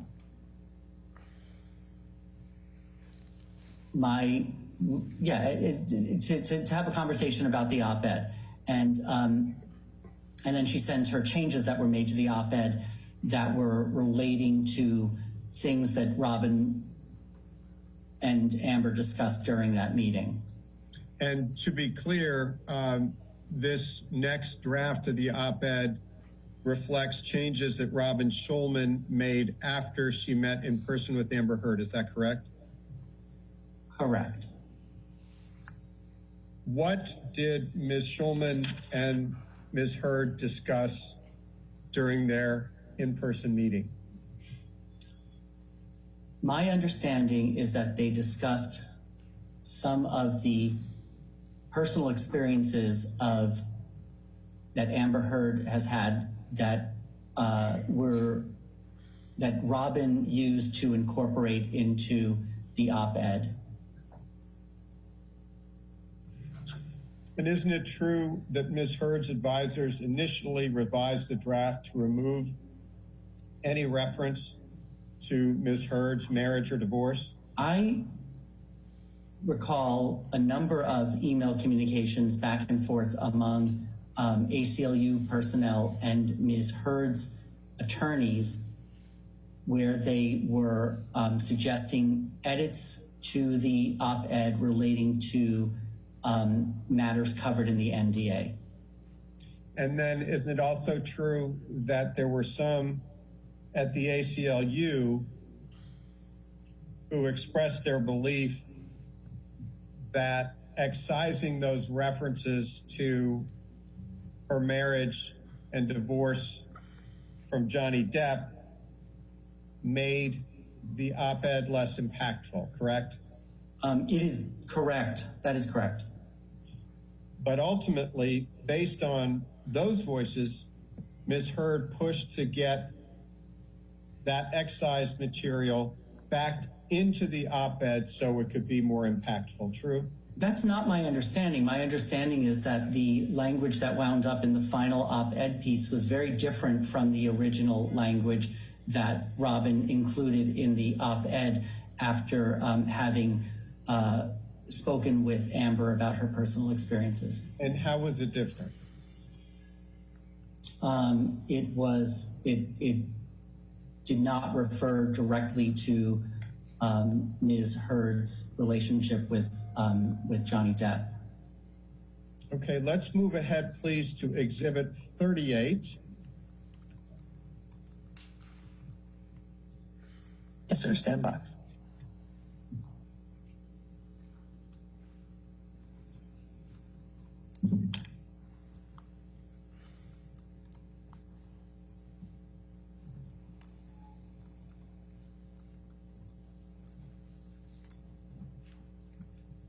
Mr. Doherty, have you ever seen this document before?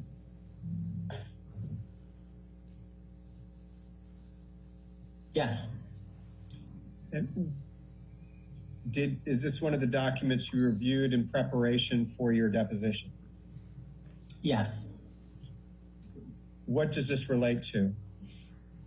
So this relates to Stacy Sullivan, who reported to Terry Tang,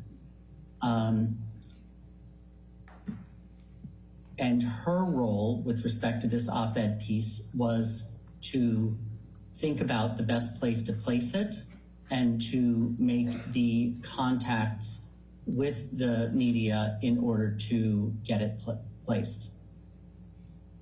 And she suggests here that the outlets that the ACLU and Ms. Heard was considering were the New York Times, the Washington Post, Team Vogue, and USA Today. Is that correct? So not Stacy, but Jerry, who I think you said she, Jerry is a he, and Jerry wrote some suggested places to place this after having had conversations with Amber.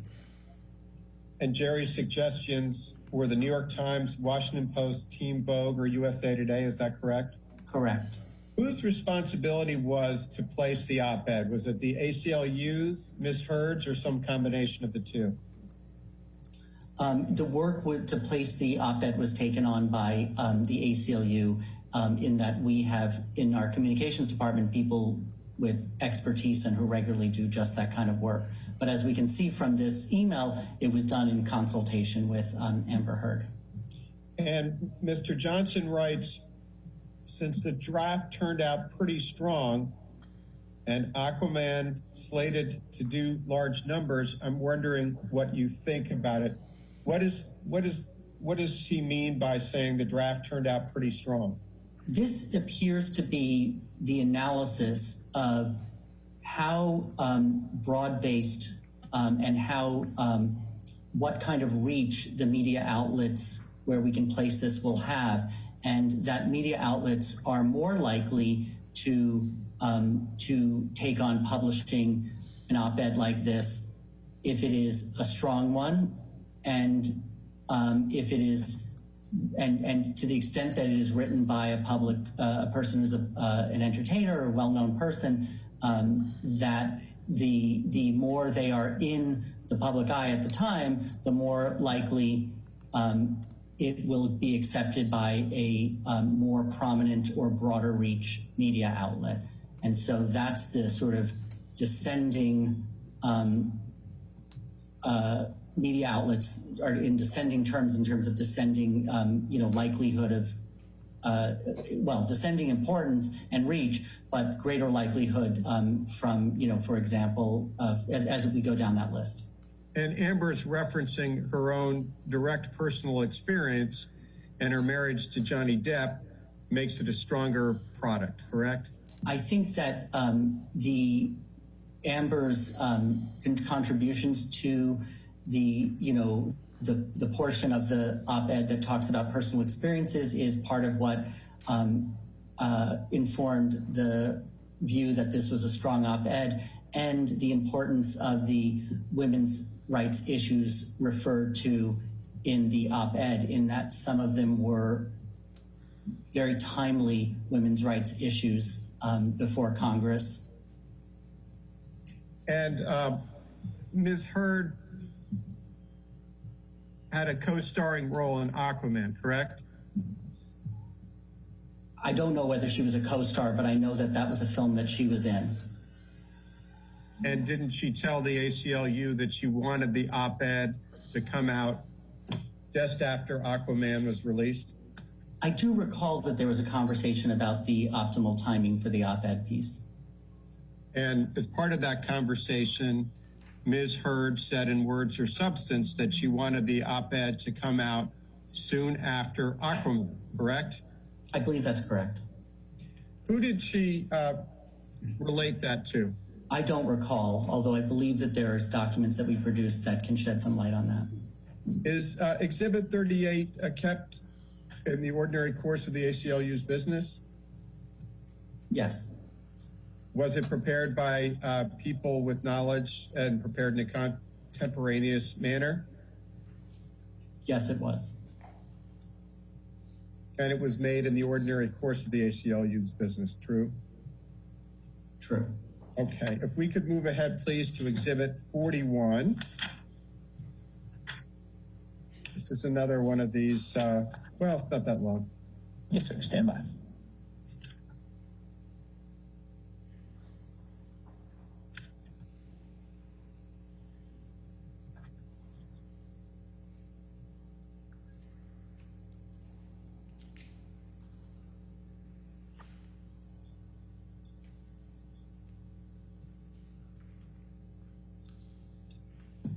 Mr. Doherty, have you ever seen this document before? Yes. What is it? These are further communications among employees, staff members in the development department regarding the placement of Amber's ad and the finalization of the op-ed piece. Not ad, I'm sorry, op-ed and the finalization of it. Great, and if we could move ahead, please, to ACLU 257, and specifically the email from Robin Schulman to Jessica Weitz on December 11th, continuing on to the next, or strike that. Let's go to the email on the last line, Jessica Weitz's email. She says, what's the timestamp? What's the timestamp on the email that you're referring to? I'm sorry. This is December 11th email at 11:05 a.m. Okay. From Jessica Weitz. You see that? Okay. And she says, Amber sent back the op-ed with final edits from her legal team, which specifically neutered much of the copy regarding her marriage and the domestic violence. Do you see that? I do. Is that consistent with your recollection? I'm not sure about the use of the term neutered here, but I do know that her lawyers removed references to her marriage and divorce. And then she writes, the goal is to get this out this week to capitalize on the tremendous campaign for Aquaman. What does that mean? That means, from the ACLU's perspective, that Amber is about to receive an incredible amount of press and be in the public eye. So what what better a time would it be than now to put out this op-ed so that it generates significant readership about our issues? And Amber agreed with the ACLU on that point, correct? I believe the answer is yes. Every step of the way we were making these decisions with Amber's PR representatives involved. Okay, let's move back to an email in the middle of 257. Okay. And it is from Jessica Weitz, timestamped 11:09 a.m. on December 11th, 2018. Okay. Robin, her lawyers omitted the below, but Amber would love to see a way to have that part in bold somehow put back in. Is there an artful way to do that? Otherwise, she is okay with the final.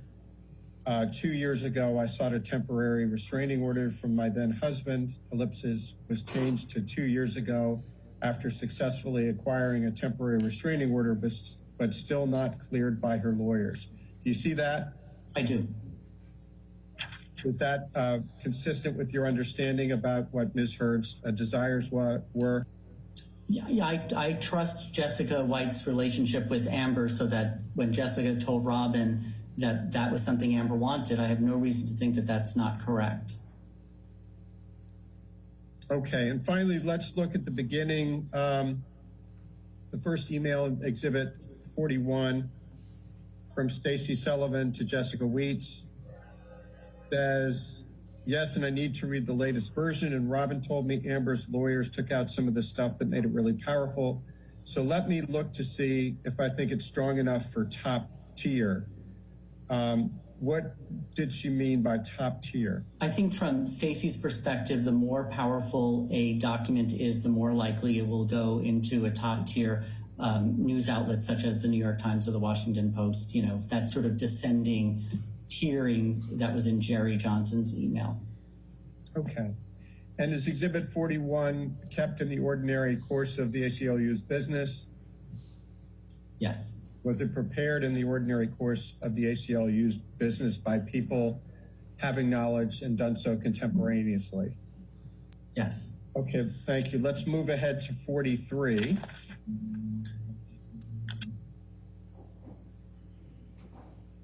Yes, sir. Stand by.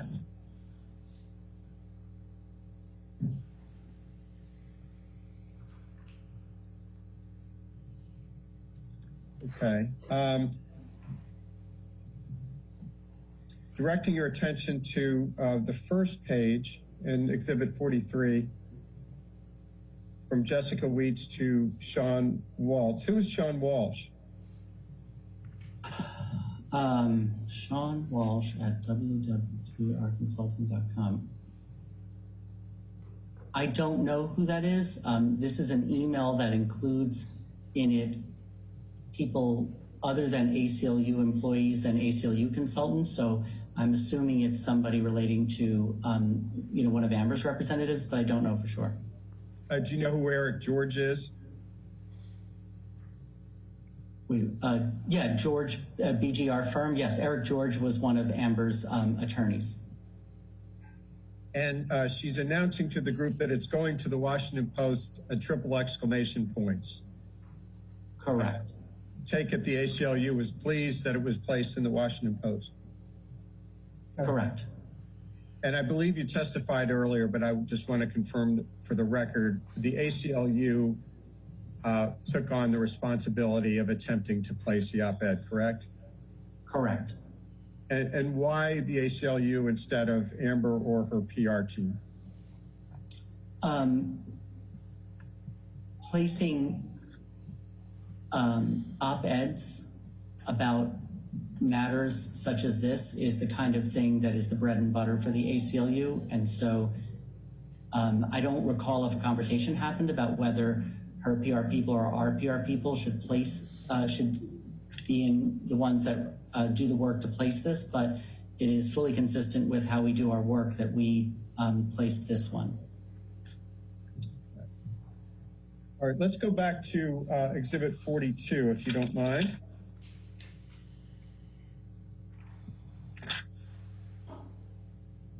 Yes, sir. Stand by.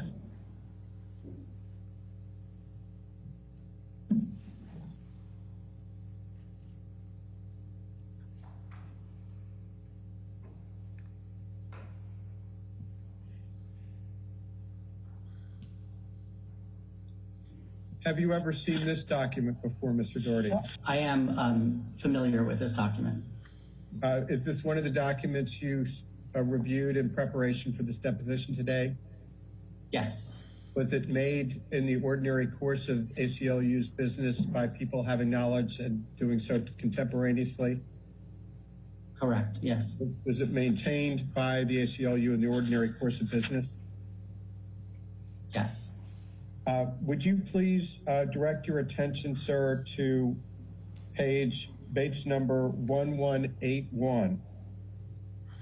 In the middle of the page purports to be an email from Stacy Sullivan, Michael Larrabee, and others at the Washington, well, I'll just say Michael Larrabee. Who is Michael Larrabee? Michael Larrabee appears to be a person who was a contact that Stacy Sullivan had at the Washington Post. And so she reached out to him first about placing the ad. And then because she received a bounce back out of office from Mike Larrabee, she sent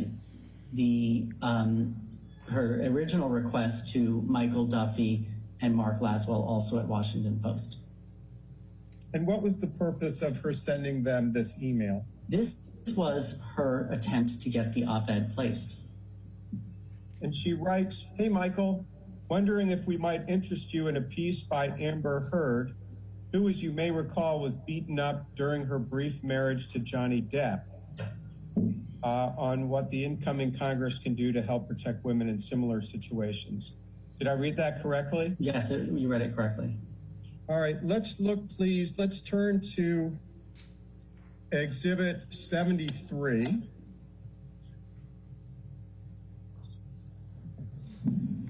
Yes, sir. Stand by.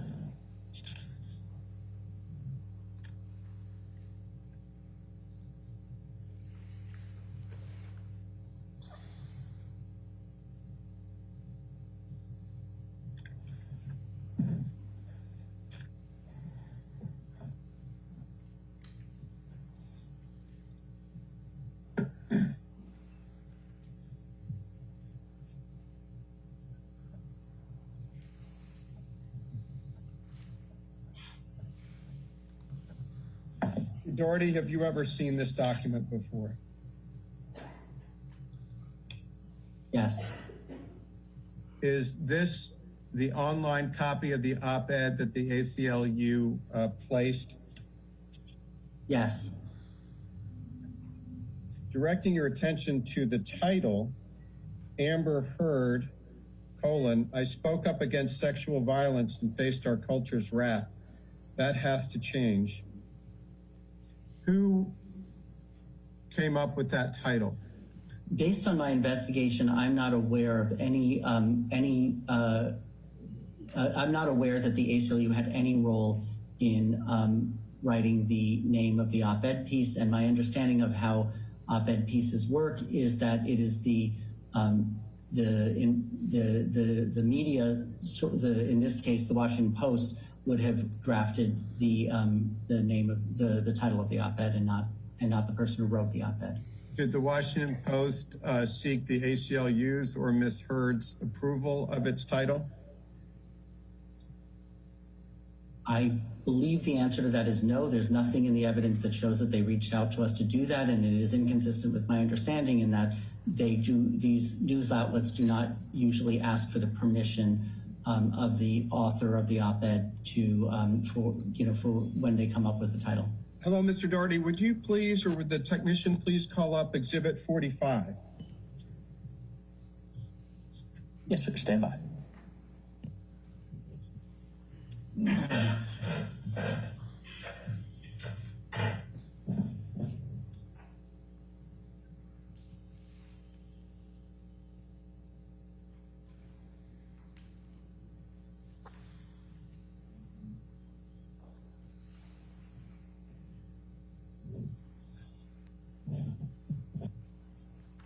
Mr. Doherty, have you ever seen Plaintiff's Exhibit 45, which is Bates number ACLU 623?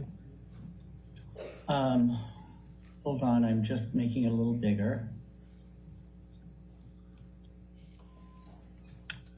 Okay, yes, I have seen this document. And is this one of the documents you reviewed in preparation for your deposition? That's correct. And what is it? This is an article that was in US Today and specifically ties Amber's statements in her op-ed piece to Johnny Depp. And when Jessica White says so much for not mentioning JD, what did she mean? I speculate that she was saying that there were significant efforts made by Amber's attorneys to take out the references to Johnny Depp and her marriage, and yet nonetheless, people made that connection.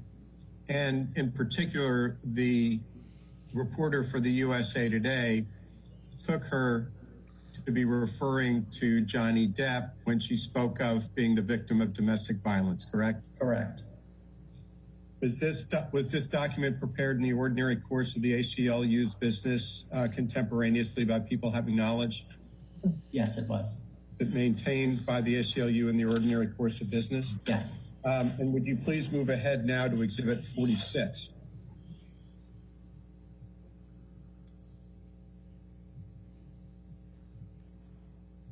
Yes, sir. Stand by.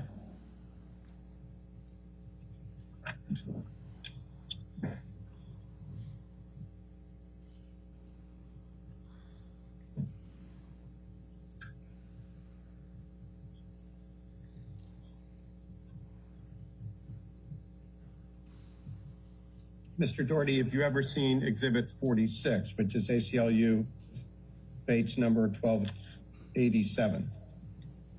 Yes. What is it? This is a statement by Robin Schulman saying that that the article that they're referring to basically, recasts everything that is said, but ties it to Johnny Depp. So Ms. Schulman is agreeing with Mrs. White's characterization that the USA took Ms. Heard to be referring to her allegations of physical violence by Johnny Depp, correct? Yes. And she says it's kind of amazing that they just grabbed the entire op-ed and rewrote it using Johnny's name. Why was it amazing? I don't know why she found it amazing. Because that was consistent with your understanding. She was referring at least in part to Johnny Depp, correct? Yeah, based on my review of prior drafts of the op-ed, I knew that there were that she was referring to Johnny Depp and her marriage. Was Exhibit 46 prepared in the ordinary course of business by people having knowledge contemporaneously? Yes. Was it maintained in the ordinary course of the ACLU's business? Yes. Okay, let's move to Exhibit 59, please, which is Bates numbers ACLU 2614 through 2616.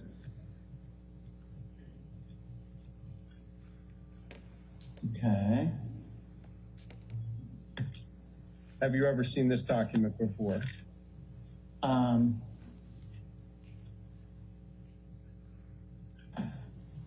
Just going to the beginning.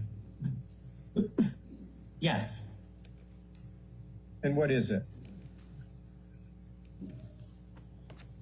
This is a conversation among ACLU employees regarding what were the amounts contributed to the ACLU that were connected to our relationship with Ms. Heard. And is this Exhibit 59 kept in the ordinary course of the ACLU's business? Yes. And it was prepared contemporaneously by people with knowledge in the ordinary course of the ACLU's business, correct? Correct. And looking at the chart on ACLU 2615, this is the same contributions chart that you testified about earlier from Salesforce, correct? Correct. And again, as in the prior exhibit, this chart or ledger does not reflect the $100,000 contribution from Johnny Depp in Amber Heard's name in August of 2016, correct? Correct. And you still can't account for why that wouldn't have been included. We assume that there was an error made in not including that in Ms. Heard's account, where we keep the records of her in Salesforce. Although Anthony, as you see, then raised the very question, what about the $100,000? And directing your attention to the first page in this exhibit, do you see the email from Mr. Romero to Mr. Moresco? Subject, a quick question. Mr. Romero asked, did Elon's other gifts come from Vanguard? To what does that refer? My personal knowledge is that Anthony was just asking whether other gifts from Elon Musk had been issued from recommendations he made to Vanguard regarding his donor advised fund at Vanguard.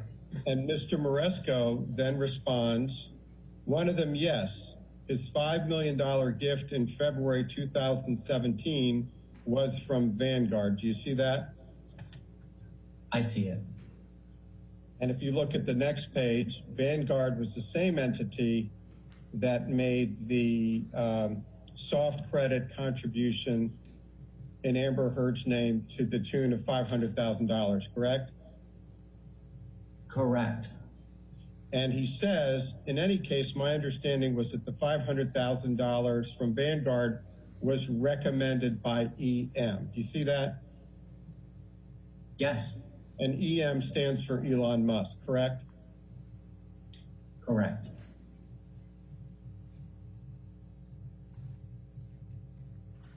And also in that email above that, Mr. Moresco states that Mr. Musk's $1 million gift in May 2018 was from Fidelity. Do you see that? Yes, he must have, either that means a separate donor advised fund he has at Fidelity, or from Fidelity, in direct investment accounts he has at Fidelity. I'm assuming the former, but I don't know. And if you look at the next page in the Salesforce chart, the second payment credited to Ms. Heard for $350,000 as of December 11th, 2018, came from that same Fidelity, correct? I don't know the answer to that question. I know that it came from a Fidelity donor advised fund, the $350,000, but I don't know if it is Elon Musk's donor advised fund at Fidelity. But it could be. It could be. Okay, let's move, thank you, on to 61, please, which is Bates number ACLU 1669 through 71.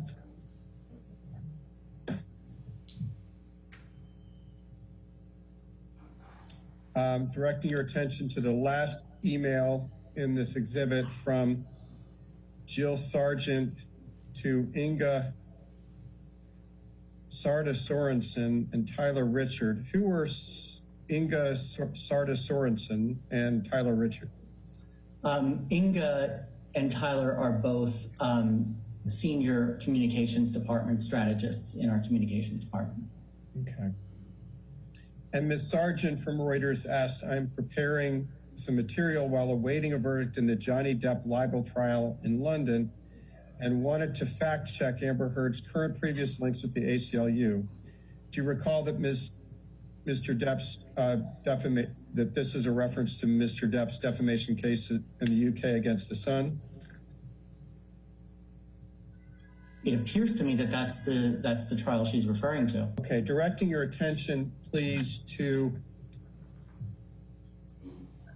page number ACLU 1670, the email from Jessica Whites to Tyler Richards. Do you see where Ms. Whites writes, the answer is yes, she's still an ambassador. That's a reference to Ms. Heard still being an ACLU ambassador, correct? Correct.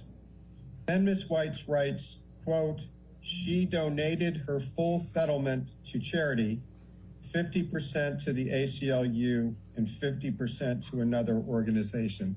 That's a reference to Ms. Heard's representation that she donated the full amount of her divorce settlement from Johnny Depp to charity, correct? Correct. And that statement was not true. She had not donated the full amount of her settlement, $7 million, to the ACLU or the Children's Hospital of Los Angeles, correct? At the time that Jess Whites wrote this in July of 2020, Ms. Heard had not donated her full settlement to the ACLU, and I'm not aware of what she did to the other organization. At the time Ms. Whites wrote that, the ACLU was still $2.2 million short, even if you credit Ms. Heard with the $100,000 that Johnny Depp gave to the ACLU, correct? At the time that she wrote this, we had received the 1.3, so yes, 2.2 million of the full 3.5 million we had not received. Was Exhibit 61 kept in the ordinary course of the ACLU's business? Yes. Was it prepared in the ordinary course of the business by people having knowledge contemporaneously? Yes. Okay, let's move to Exhibit 62, please. Have you seen this document before?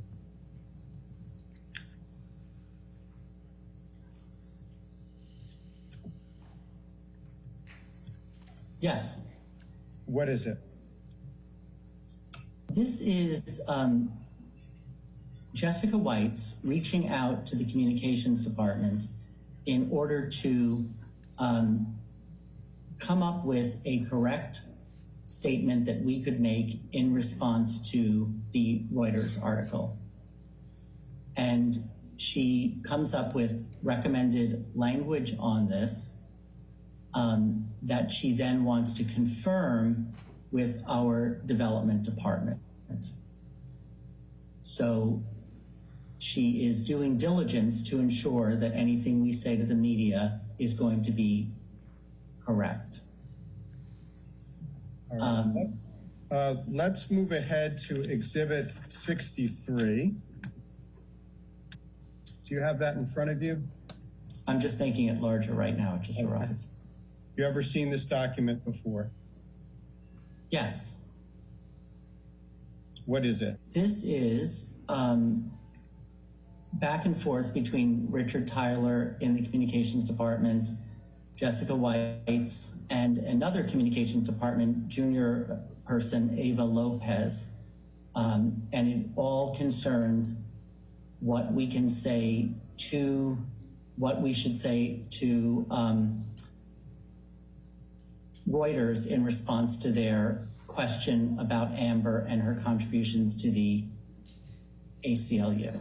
And this was prepared in the ordinary course of the ACLU's business, correct? Correct. And it was prepared and maintained in the ordinary course of the ACLU's business, true? True. Correct. Let's look at the second page of the exhibit, an email from Tyler Richard to Jessica Whites. Mm-hmm. Who is Tyler Richard? It's Richard Tyler, and no, it's Tyler Richard. That's right, Tyler Richard, and he is a senior person in our communications department. And Mr. Richard says, Amber Heard is an ACLU ambassador for women's rights since 2018. She also pledged her full settlement to charity. Do you see that? I do. And Ms. White's responds, yeah, I think that's safer. I had nightmares about this last night. I'm very upset. Do you think this is okay? why was Ms. White so upset about the characterization of Ms. Heard's charitable donations or lack thereof? My understanding is that as a communications department professional, Jessica was concerned about these news articles that were appearing and what impact they would have on, how the ACLU and its work with Amber is seen. She was concerned that the ACLU was not telling the truth about Amber's paying the $3.5 million, correct? I don't see it that way. I see it as her doing everything she can in order to produce a correct statement to the press. Wouldn't the correct statement to the press be that she's short $2.3 million? As I testified earlier, that's not the kind of thing that we would ever say about a donor to the ACLU. Instead, we would, especially when it isn't the fact that there was any specific time period by which we were supposed to have received, any specific amount of money, considering that she didn't sign the pledge agreement, and therefore, there's an attempt so as an organization, we attempt to work with our donors who are having financial difficulties in order to receive, the funding from them that they want to give to us. So no, I don't see this. I don't know. We would, in that sort of scenario, we would never say she's short anything. Directing your attention to the email at Bates number ACLU 1700. Okay. From Ms. White's to Mr. Richard, dated July 31. She says, "I'm just stressed about her and the difficulties with all this." Who is her? Assume that is Amber Heard. Why was Ms. White stressed about Amber Heard? Because this is a stressful thing to have these kinds of news reports out there, and in particular about an ACLU ambassador. What kind of news reports are you referring to? What I believe the Reuters article, from the Reuters article. And what did the news article say that was distressing? I think it was the tie between the attempts to make Ms. Heard look poorly in the press regarding her donations. But did you talk to Ms. White in preparation for this deposition? Yes, I did. What did she tell you about the donations and how she was stressed about Ms. Heard? Ms. White's didn't say anything specific about that. You didn't ask her about why she said she was stressed about Amber Heard and the difficulties with all this? I believed in reviewing the documents that I had an understanding of why this was a difficult situation for many people. So the answer is you didn't ask her about that, did you? I did not ask her that question. I guess we'll have to. Did you ask her about the nightmares she had about Amber Heard and why she had what the substance of her nightmares were about Amber Heard? No, I did not.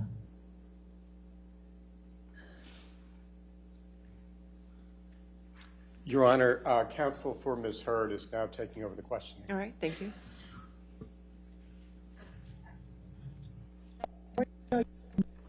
Exhibit number 1, this is Bates stamp 2866.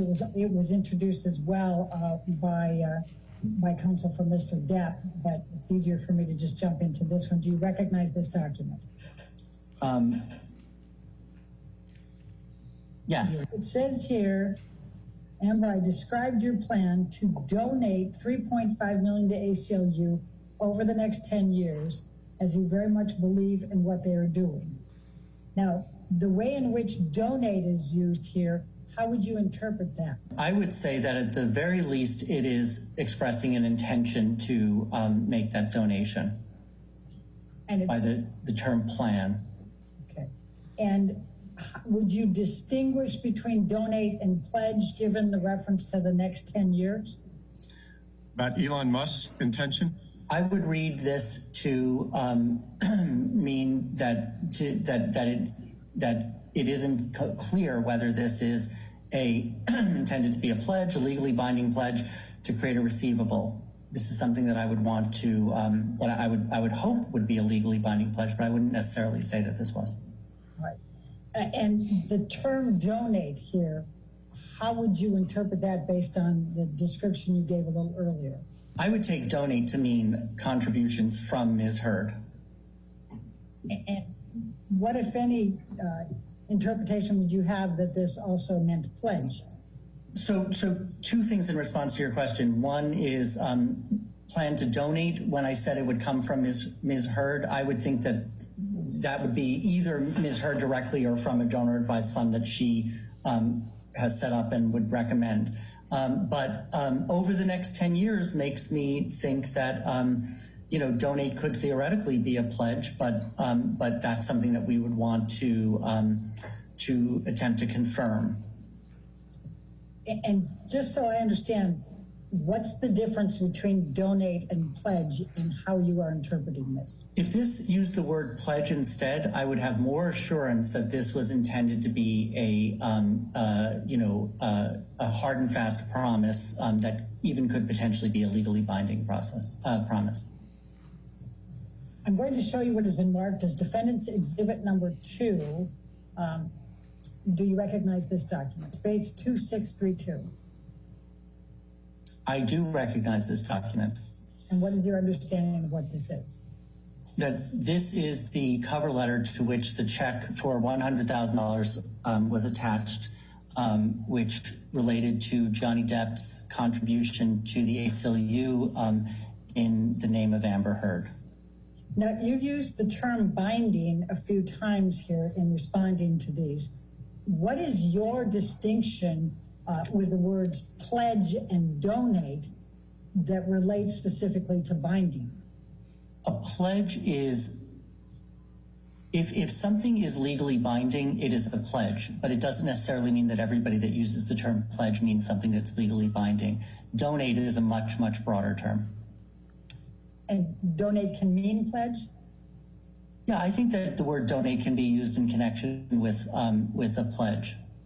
Do you have any understanding of what Amber Heard believed was a pledge versus a donation? I don't know. Did the ACLU have any reason to believe that Amber Heard would not pay the ACLU $3.5 million? I think that everybody at the ACLU was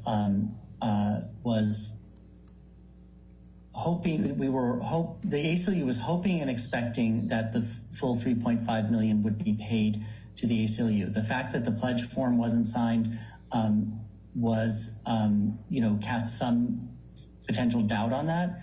And then once Ms. Heard began having financial difficulties, we obviously recognized that might impact whether the full $3.5 million is paid or impact whether it's paid over a much longer period of time in some intermittent way. Do you have any evidence to suggest that Amber Heard still does not intend to pay the ACLU the full $3.5 million? I have based on my investigation, I'm not aware of any indication that Ms. Heard has decided to no longer pay additional amounts to the ACLU. I'm going to ask you to bring up number 4, please. I'm going to ask you to take a look at this document, and it starts out on the bottom with Amber on October 17, 2016 to ARP. Who's that? That's Anthony Romero's private email, Anthony Romero private. All right, and she's telling him to go ahead and it's all right to cash Mr. Depp's check. Do you see that? I do. And then Mr. Romero responds to her, says, thank you for the response. We will cash the check. But that means you have, quote, overpaid for this year as you wired $350,000 and then the $100,000 from Mr. Depp. So you can keep track that where you are on the overall amounts. Do you see that? I do. I'm going to show you what has been marked as deposition defendant's exhibit number 14, and it's base stamp ACLU 2588 through 89. This is, and I realize there was a version of this that Mr. Chu showed you, but this includes an email from Mr. Romero to Jonathan Moresco and then Mr. Moresco to Mr. Romero with a copy to Mike Weir. And it says here, hi, Anthony, if you get a chance on Sunday, can you please check in with Amber on her next pledge payment? She has a balance of $2.55 million on her $350,000 10-year pledge. Below is a summary of her other payments. Do you see that? I do. Okay. And so this has the $500,000 and the $350,000 and the $100,000 on it, correct? Correct. Okay. And that was September 28, 2018. I'm going to show you what has been marked as Defendant's Exhibit number 15. It's date stamp 2595, and I'm going to make it larger. And if I can show you, we have an email from Mr. Romero saying, is there anything I can do to help facilitate pledge payment of $350,000? And it's dated November 27, 2018. Do you see that? I do. All right. And then Amber comes back on 11/29 and says, hang on, I'll be right with you. You see that? Correct. Yeah, I see it. Okay. And then the $350,000 payment came in on December 11, 2018, correct? Correct. All right. And that made a total of what, 1.3 million we've decided, right? What was the total amount of the donations after the 12/11/2018 that were made towards Ms. Heard's $3.5 million pledge to ACLU? 1.3 million. All right. Now, if Ms. Heard had just given $350,000 each year, what would the amount have been as of December 2018? 1,550,000. It would be 350,000, 350,000, 350,000. So that's 1,050,000. Okay. And so she was effectively 250,000 ahead of that as of December 2018, correct? Objection. After Mr. Depp filed suit against Amber Heard on March 1, 2019, what, if any, payments did Ms. Heard make to the ACLU towards her $2.5 million pledge? No additional payments. No, this was also shown to you by Mr. Chu on one of his documents. It's ACLU document 3037, the 12/11/2018 $350,000 donation from Amber Heard Anonymous. Do you see that? I do. Now, the ACLU continues to recognize Amber Heard as an ambassador for the ACLU. Is that correct? We do. She continues to be listed on our website. May a donor deduct a donation before they actually make the payment to the ACLU? No. Yeah, a deduction cannot be taken prior to when the deduction is made. A deduction is taken with respect to a tax year, so the deduction would have to be made within a tax year in order for it to be deducted that year. Okay. Now, you also testified earlier about different sources of donations, and you said that someone can make a donation in honor to fulfill someone else's pledge. Do you recall that testimony? A person can make a donor in honor of someone else. And when I said in honor of a person, I was more referring to, in memory of a person or in honor of, a new executive director of an organization. People make donations in honor of them. But a person certainly can make a gift and say that I would like to make this gift to the organization because I know that this other person has committed something to the organization and I'd like to pay that amount. A person can do that. Now, was it your understanding with the letter from Mr. White that Mr. Depp was making a $100,000 payment on behalf of Amber Heard towards her $3.5 million pledge? Yes, that gift from was in connection with the amounts that Amber had said that she wanted to contribute to the organization. All right, and it's been your testimony, I think, that there was an error in not including that in your sales force. Is that correct? Correct. Okay. Now, is it also your understanding that Elon Musk made the $500,000 payment towards Amber Heard's $3.5 million pledge? Yes, we don't know that with absolute certainty, but that is our organization's understanding. Okay. And you credited it towards Ms. Heard's pledge, correct? Yes. Does it matter to the ACLU where it comes from if it's tagged and said it's as part of this person's pledge? We are always happy to receive funds from donors, and if a donor is unable to make a contribution of an amount that they said they intended to make, if they're able to have someone else make a contribution to the organization, that's completely fine by us. It's still more money to ACLU, correct? Correct. And it's towards a pledge that you're hoping you can count on, correct?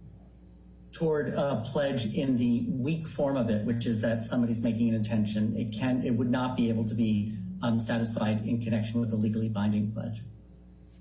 Well, you did credit the $500,000 towards Amber Heard's pledge, correct? Yes, we did. And although you didn't initially credit the $100,000 payment by Mr. Depp towards her pledge, you agree that that should have been credited towards Amber Heard's pledge as well, correct? Correct. Now, we saw a document that Mr. Chu showed you a short while ago that indicated that Elon Musk made some other significant contributions, including $1 million and $5 million that were separate and apart from the $500,000, correct? Is that correct? Okay. Now, Mr. Chu asked you if the ACLU benefited from the fact that Amber Heard pledged or donated the $3.5 million. And I think your answer was that you benefit, whenever there's donations made and the publicity associated with it. What, if any, benefit would the ACLU have had if Amber Heard pledged or donated $1.3 million as opposed to $3.5 million? If I understand your question correctly, I think that it is always a positive thing to report on donations made to the ACLU. Mr. Dougherty, you testified to a number of documents about the op-ed and the back and forth with the attorneys and everything else. Are you aware of any evidence at any stage of the op-ed drafts through publication that Amber Heard did not rely on her counsel's advice? From what I know, Ms. Heard involved her attorneys and made changes to the op-ed based on the advice of her attorneys. And so my question is, are you aware of any evidence that would suggest that Amber Heard did not rely on the advice of her attorneys? Based on my investigation, I'm not aware of a situation where she did not rely on her attorneys. Thank you. And I'm going to make a reference to their exhibit number 31. This is, it's just called Exhibit 31, and Mr. Chu put it down. Jerry Johnson was writing an email, and he listed a number of topics. Was it your understanding that the ACLU chose a number of those topics, of course, subject to Amber's approval, but it was their idea on some of these issues to address in the op-ed? My understanding is that those were ACLU issues that Jerry Johnson came up with that might have been issues that could be covered in the op-ed. All right. I assume for your next witness is a remote witness, correct? And I assume it'll take longer than 30 minutes. Is that a fair assumption? Yes, that's right, Your Honor. Yes, Your Honor. I think it'll take a little longer than 30 minutes, yeah. All right. I think what I'd propose then, ladies and gentlemen, what I might have you do is take an extended lunch till 2:30 because I have an obligation at 2. So then that means, though, that we would go through till 5:30 tonight. Is that agreeable with everybody on the jury? Is that agreeable with everybody here? All right, let's go ahead and do that. Then let's go ahead and give you a lunch break until 2:30, okay? Just do not discuss the case and do not do any outside research, okay? Thank you.